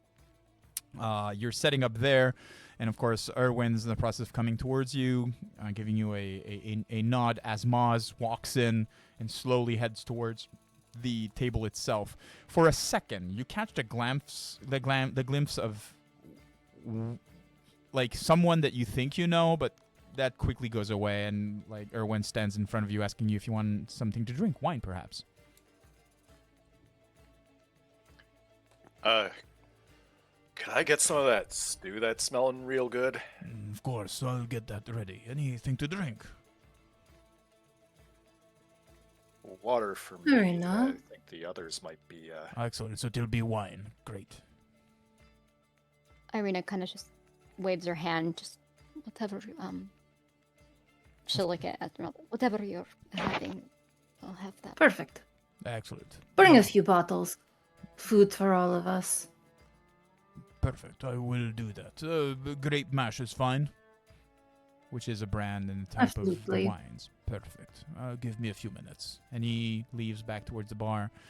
You do notice that as he left the bar, Brahm, the oldest of the two child, stood guard at the bar itself. You have a feeling that he's probably like the co-barman for the evening, or at least like the little helper. Danica probably taking care of other things throughout the night. And he leaves to fetch whatever drinks and food that you are asking for. At that time, the rest of the party kind of walks and rolls in. So Cyrus, Christrid, and Timothy kind of roll in and sit down at the table, kind of forcing you to just kind of scoot over deeper on the bench for them to sit down. And everybody is gathered after a few minutes.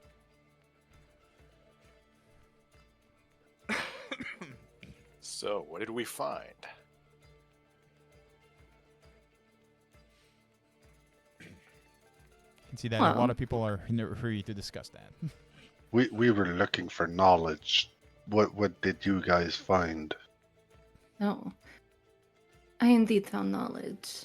She kind of leans in to the table, and you can just see this like gleam of just excitement because she's gets to story tell this great adventure that she alone traversed and was so successful in. Well, first I made my way downstairs into the basement, and it was very creepy down in this basement. And then I saw this door. No, I did not see the door. Actually, it was a wall. The door was invisible. That's what it was. I guess Cyrus was there too. And then we pushed on a brick. I found the brick. Right, Cyrus? Right. And then after I pushed on the brick, the door opened, and inside were chairs. People upon these chairs, right? There were people on the chairs? You think they were dead people, yes. Dead people on these chairs. At least it makes a better story. Yep. And a weird sigil that was marked in blood, it seemed, was in the center of them. But because my senses, they're very sharp, and I knew there was something hiding in that room. Turns out, a little imp was there. The cutest little imp who serves the lady of the house. Curious. I find that a bit odd, as they are usually devilish creatures, and this one seemed very attached to their madam. But after a few convincing words, I was able to get it to not go run to its madam right away, because I just opened the wrong door because I was trying to find the restroom. Silly me. Mm-hmm. Exactly, right? You get what I'm saying. As Then- you're saying that, Erwin comes back with a bottle of wine, kind of like sets them in front of you, uncorks all of them, pours some water. If you're looking for the restroom, it's outside. Perfect, thank you. Thank That's you. exactly what we were looking for. Good. Our food will be delivered by Danica in a moment. And he scoots away. Since it's apparent that at least Erwin was able to overhear, is there anyone paying an undue amount of attention to us? Give me a second. That is actually a very good question. Give me a second. I want to check one thing. Can you make a perception check for me, please? Sure. There's one individual at the bar. He seems to be dressed in overly flowery colored outfit, longish nose, bald top of the head with like the mutton like the friar type thing with longer like hair, the small goatee that seems to be a bit too much in points. The more you look at him, the more weird he seems. And after a few seconds, specifically because of your background as an artist, you notice he's wearing makeup, and the nose is a prosthetic. And the moment that he sees that you seem to be noticing him, he stands up and leaves.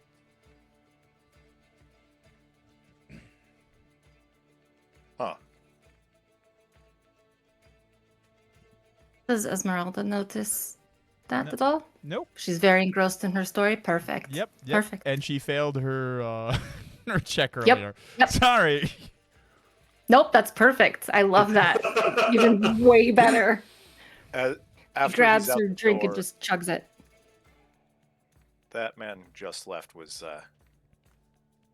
eavesdropping. What man? Long nose, which was fake. Decent job with his makeup. Long coat was over at the bar in that empty seat. As he's mentioning that, you recall the man, as he caught your attention when you got here. You weren't sure if it was, just like it was like, yeah, oh, is it? No, sorry, like mistake on the person type thing. And as Maz is describing him, you look and you see the back of the guy kind of like leaving. Mm-hmm. Vaguely familiar, I would say. Specifically with the limp he's walking with. Enough that would make me want to go after? It's up to you. Irina, did you want to do anything? Would he be to me recognizable at all? Nope. No. Okay. I think it would she would probably, as she's kind of slowly coming to her senses, how much do you think he hurt? Should we be concerned? To say we didn't say anything too incriminating yet. I'm feeling like getting some air. And Esmeralda, if you want to follow, you also need to remember that you were first to sit and everybody scooted the back. So, like, this awkward moment when people need to stand up and you kind of like, need to like, sorry. That's kind of like what's happening. It's kind of like what's happening. All right. I flipped a coin to see what she would do, and it was a no, so she would ignore it. Maz is interested in leaving. So, Maz, you go outside? Yep. Cool. All right. Everybody else is having a good time with their drinks. Any other discussions you'd like to have? Yes, Cyrus. Would like to just kind of look to Esmeralda, put out a hand, and just say, "Book." Ugh. You're such a party pooper. Why couldn't you just let the story finish? And he'll kind of just Mama's flex. just leaving.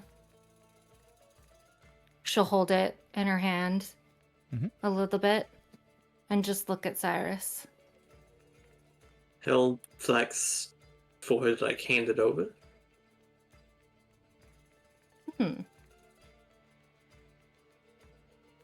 All right, fine. She'll hand it over. Has anyone give- opened it yet? That's what I'm gonna do right now. So he'll give like a thankful nod and then open. Excellent. You open the door, basically like crack the seal open and just open it. It's heavy and it's covered with thick leather. There's multiple pages in it. You notice that there are some what seems to be page annotations indicating that there's multiple chapters. And while it is a language that you do not understand, that it is written in, there's a sidebar annotation of everything that it says. So basically, somebody painstakingly translated at the very least the first chapter, which seems to be covering the youth of Stradaya von Zarovic. Seems to be a retelling of her youth. And you understand by the way it is written and by the way it is translated that this is a first-hand account, meaning that this book was written by Stradaya. Has a means to maybe keep in mind and not forget things through the ages that she is going through. Does that make sense? Mm-hmm. While you're doing that outside, Maz. Just give me a moment. Just want to do one thing real quick. So you move outside. I'm just gonna take you outside with me. Here we go.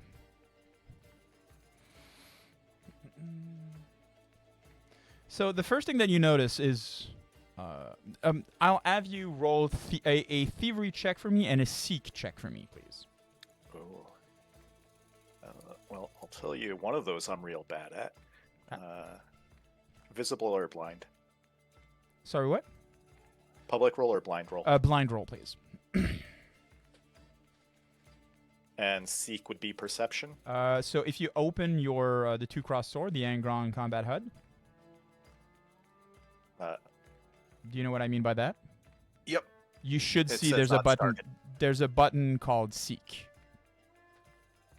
I see. It just says not started for me. Interesting. Give me a second, so I'll do something. You can go find it in your actions. You can also find it in your action. But just for the ease of this, just roll a perception. Thank you. So the first thing you notice as you get out is to the left, kind of like almost out of your perception. The man seemed to have accelerated the pace. You were right next to the bench and to the side as you hurriedly walked out. And the man seems quick for a person that seemed to have a limp a few seconds earlier.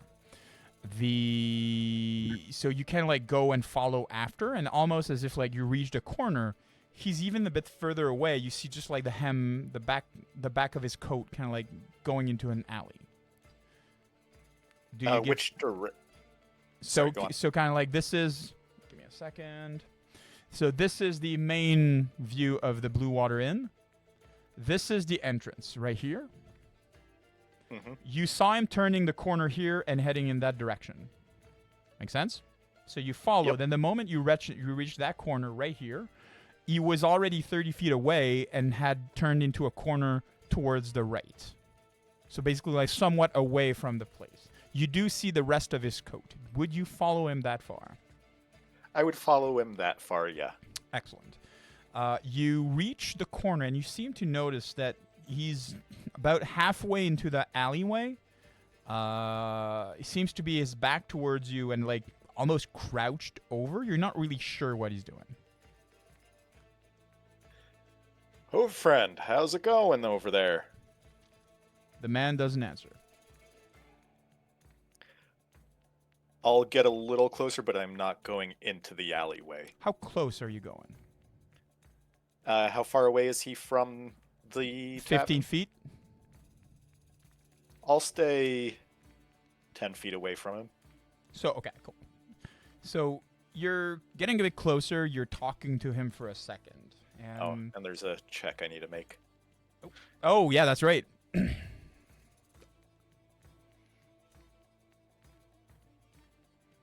Good. Okay.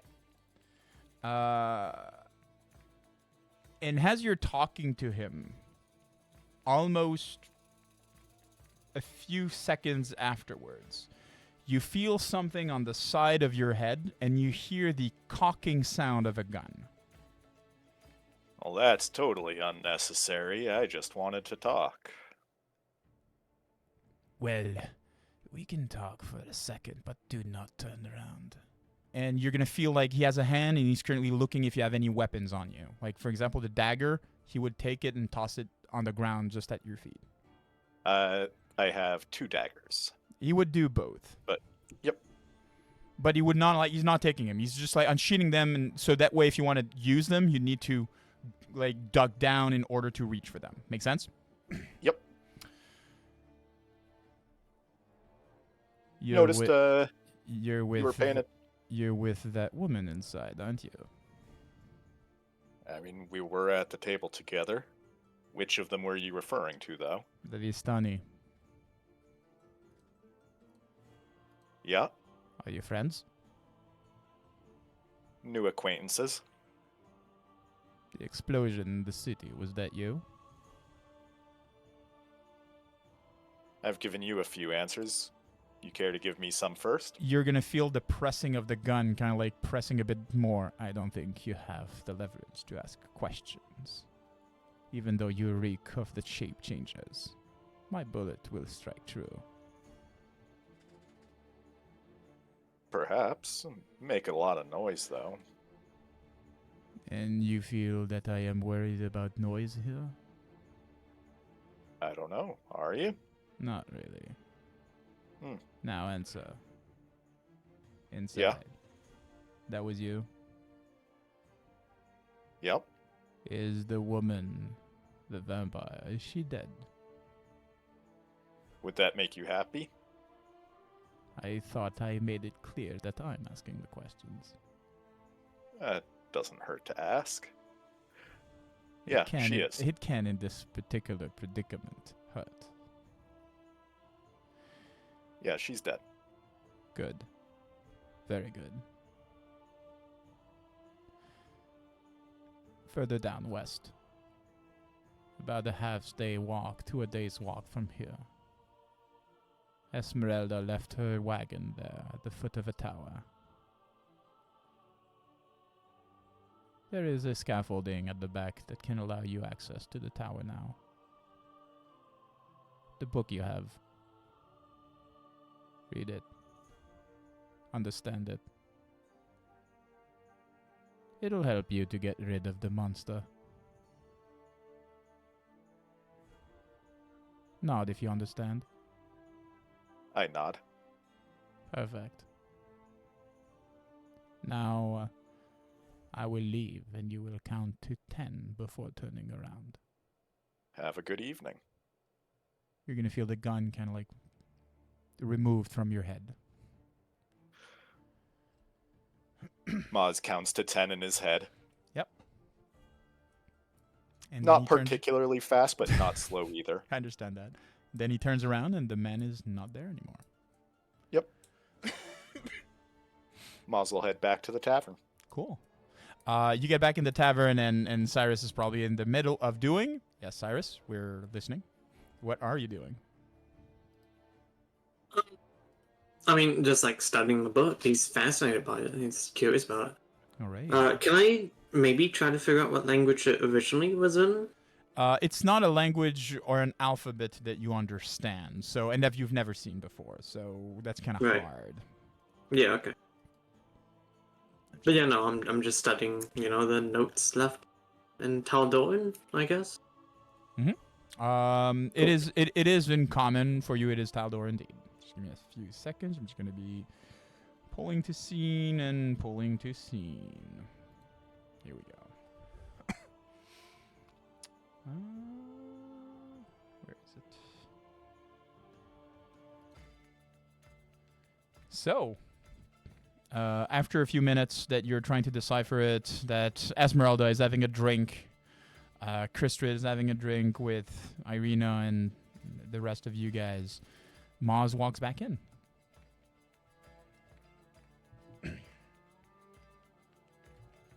What do you do, Maz? Maz sits back at the table. Okay. Esmeralda would be in the middle of trying to teach Kristid and Timothy of a drinking game that she 100% made up, but acts like it is the most popular drinking game in all the lands. Perfect. But she'll look at Maz with a knowing look and smirk at him. I will and now just go teach back you. to the game. I will now teach you Tree Man. I invented Tree Man. So here, it's like what? Okay. Excellent. So she's in the process of Calvin doing Ball it. of drinking games. Excellent. Irina, what would you be doing in the meantime? She'll kind of look up as Moss approaches and kind of cock her head to the side slightly. All right. Do you find anything? Yeah. Seems they were friends with you, Esmeralda. They seem to have been watching you, watching us. Knew about a fair amount of our movements around town, and they know where your wagon is. Mm-hmm. He would. Clever Said old that fool. there's a tower there and some new scaffolding at the back that we can use to get into the tower, and we should take the book there and read it. He told you that? Yeah. Huh. He was also happy that, the vampire lady we killed, that she's dead. Yeah. He said that. He told you that he was happy? He said it was good when I confirmed that we killed her. She shows a moment of vulnerability in that moment and just gives like a soft smile to herself. Like, she feels proud. Like, all right. Who is he? All that, I don't know. He wouldn't come into my sight, held a gun to my head, and started interrogating me. Yes, I was not particularly worried about you. I mean, you could handle yourself, Maz. I But I wasn't was particularly curious. worried either. I was curious how he would react. And I'm assuming that he sniffed you out, right? Yeah. So who is he? He is like a father to me.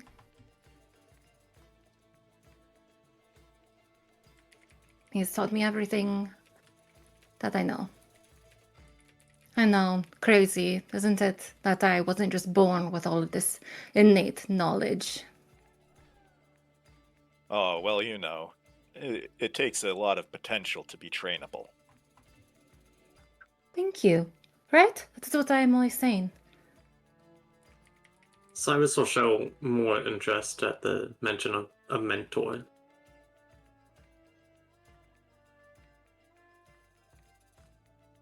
Did he give any clues about the book at all? If he did, I didn't notice them.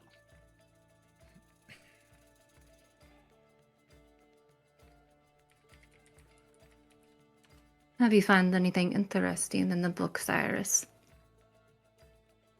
How I by now? It is the retelling of. It's a very boring retelling accounts of age-old vampire that muses about their youth and about how when they were throwing rocks in the water with their brother, what it made them feel, and so forth, so on. So it does relate to siblings. Stradaya? It's a And girly Sir. diary. It's a girly diary, yeah. Mm-hmm. Okay. You have a feeling that Um, you have a feeling that whatever information that you are looking for is likely in deeper chapters within the pages of that book. Right. Yeah. So I'll kind of just say, not yet.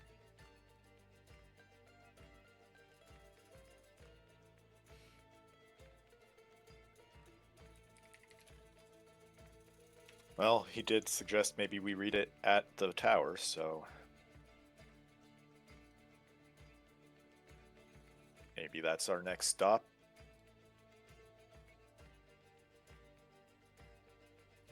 I agree. That sounds reasonable to me. And I miss my Vardos.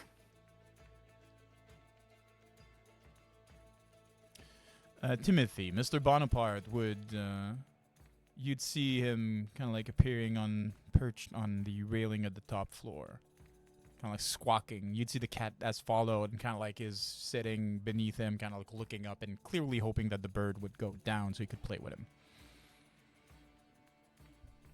My friends, I think we have something to go check in the rooms. I think Irina Alright. reacts to that probably more than she has to anything in the last like hour. Mhm. She'll sit up slightly and.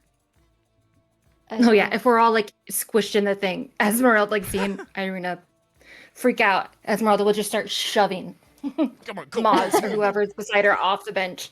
Move. Yeah, absolutely. Yep. Excellent. I'll go check. I'll go check, and if anyone wants to come, but I will be going. Do you want to go alone or do you want company? It doesn't matter as long as I'm there quickly. And she just kind of starts beelining it for Excellent. the stairs. So she walks Esmeralda out grabs whatever and go up. alcohol is left on the table Okay. and goes with her. That's about like 3 bottles of wine worth. I'll grab what food is left and go up. Okay, cool. So it takes you a few Yep. minutes, like a few seconds. Irina will definitely get there in advance, probably like with Timothy opening the door for her to walk in.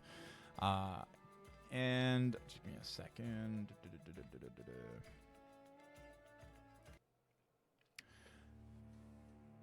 The inside of the room is colder than before. The doors has been closed and the windows broken, probably the cause of it. Inside the room, sitting and hugging her legs, is the form of Stella in her bed. She seems to currently just having her head on her knees and her messy hair's pooled about it. There's not a lot of light inside, save from perhaps 1 or 2 candles that are currently burning. What would you do? Irina will go, like, basically run over to her and sit near. Stella, are you awake? It takes a second for her to react, kind of like almost as if you feel she wasn't sure what was reality and what was not. She looks up in a haze, kind of like looks towards you, her eyes focusing, or rather having a difficulty focusing at first, until they do, and there is recognition in her gaze. I'm just gonna do one thing here for a second. Here we go. Oops. Just give me a second. Here we go. There is recognition in her eyes. She opens her mouth to speak, but there's only the rasp of somebody whose voice have been overly used, as if it's just kind of like coming out. Tears start streaming down her cheek, and she just lunges at you to hug you. Irina hugs her very tightly and just lets her cry she'll like with her other hand reach back and grab like a water skin to hand her. But she'll just everything's going to be all right now. As I you're told you I would come for you. as you're hugging her, probably for the first time, you notice, like, on her back, there seems to be something. Not exactly like on her back, but as if, like, there's bumps on her skin, maybe, or something like that. That you had not noticed originally because you had not outward just, like, overly touched her or anything of the sort. Yeah. But through the very thin fabric of her nightgown, you do feel that she has maybe like scars and stuff like. And it seems to be a nasty thing. She just hugs you and cries.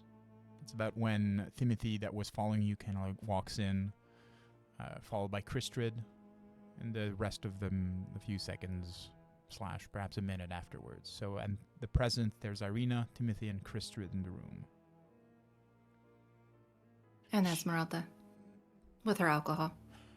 Coming in with the rest of the group in about a few seconds, in a minute. So, would you do anything else, Irina? Irina, she's just letting Stella cry for a bit, and she'll just kind of hold up a hand to anyone walking in the room in a gesture of just like, just let her have some space.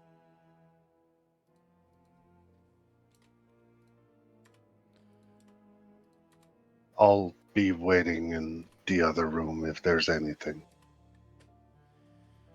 Thank you. She reminds you of Serafina. Yeah.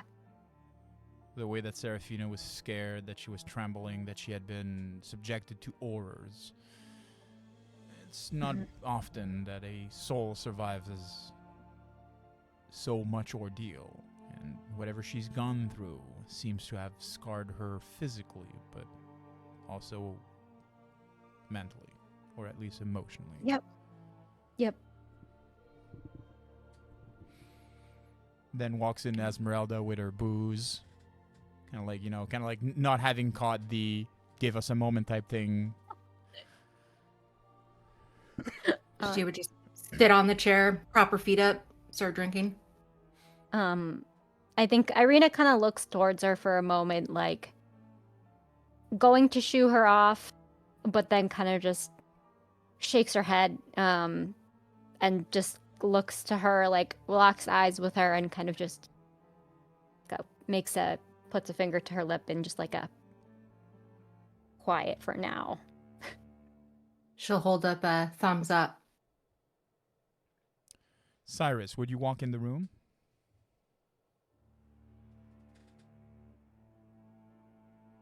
Cyrus?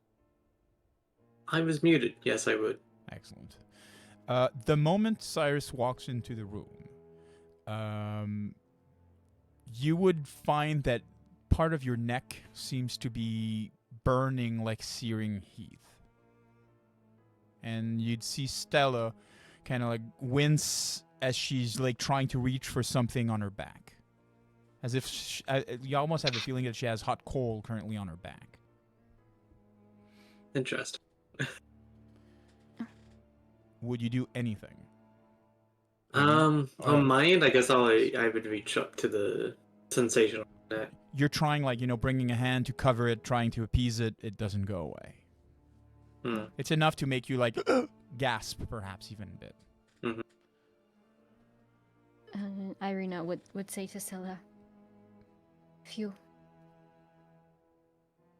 I'm here, I'm with you, I'm not going to leave you. If there is anything you need, take your time to tell me, but if there is anything you need, I will get it for you.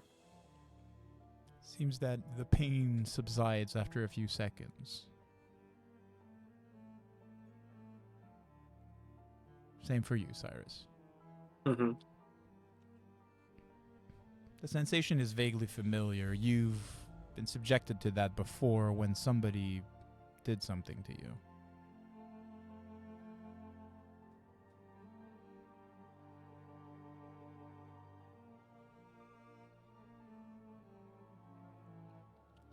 What would you do, Cyrus?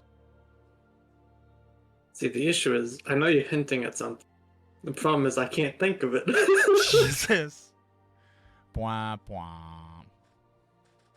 And you know what?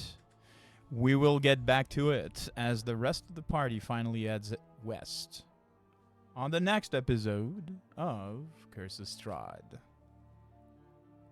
He's obviously your fated mate, Cyrus. No, not really. Come on.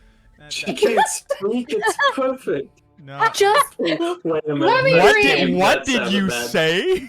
She can't. Oh my god. It matches my character's voice, not the weird bad way. Wow. They're a match made in hell. It's Wow. perfect. Yeah, well that tracks. That tracks. That tracks a lot. Yeah, you'll need to reread your background, I think. Is it? But you didn't give me. Okay. Oh, I did. I gave you all the information you needed. I'm staring at it. No. if you want to send it to me, I can help you decipher it. Wow. Wow. Oh, I'm stupid.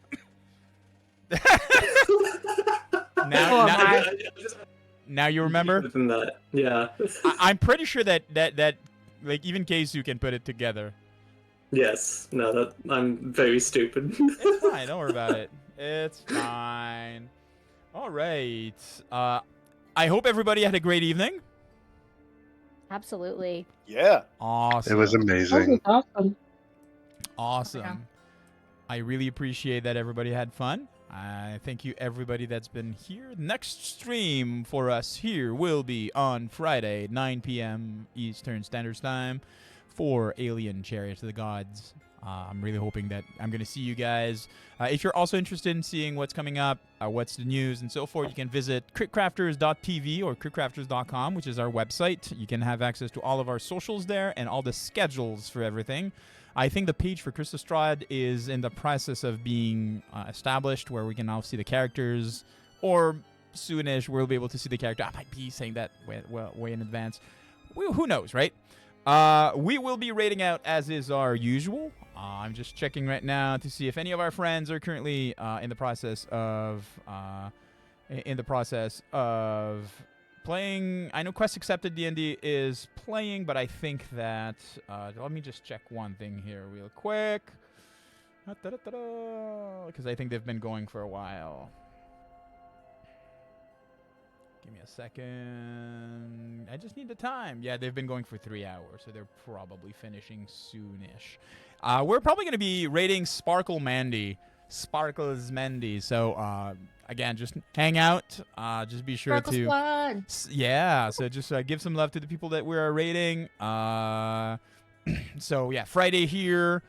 Sunday for Monster of the Week on Mortal Rolls. And, yeah, so have fun, guys. I'll see you Friday. Bye bye.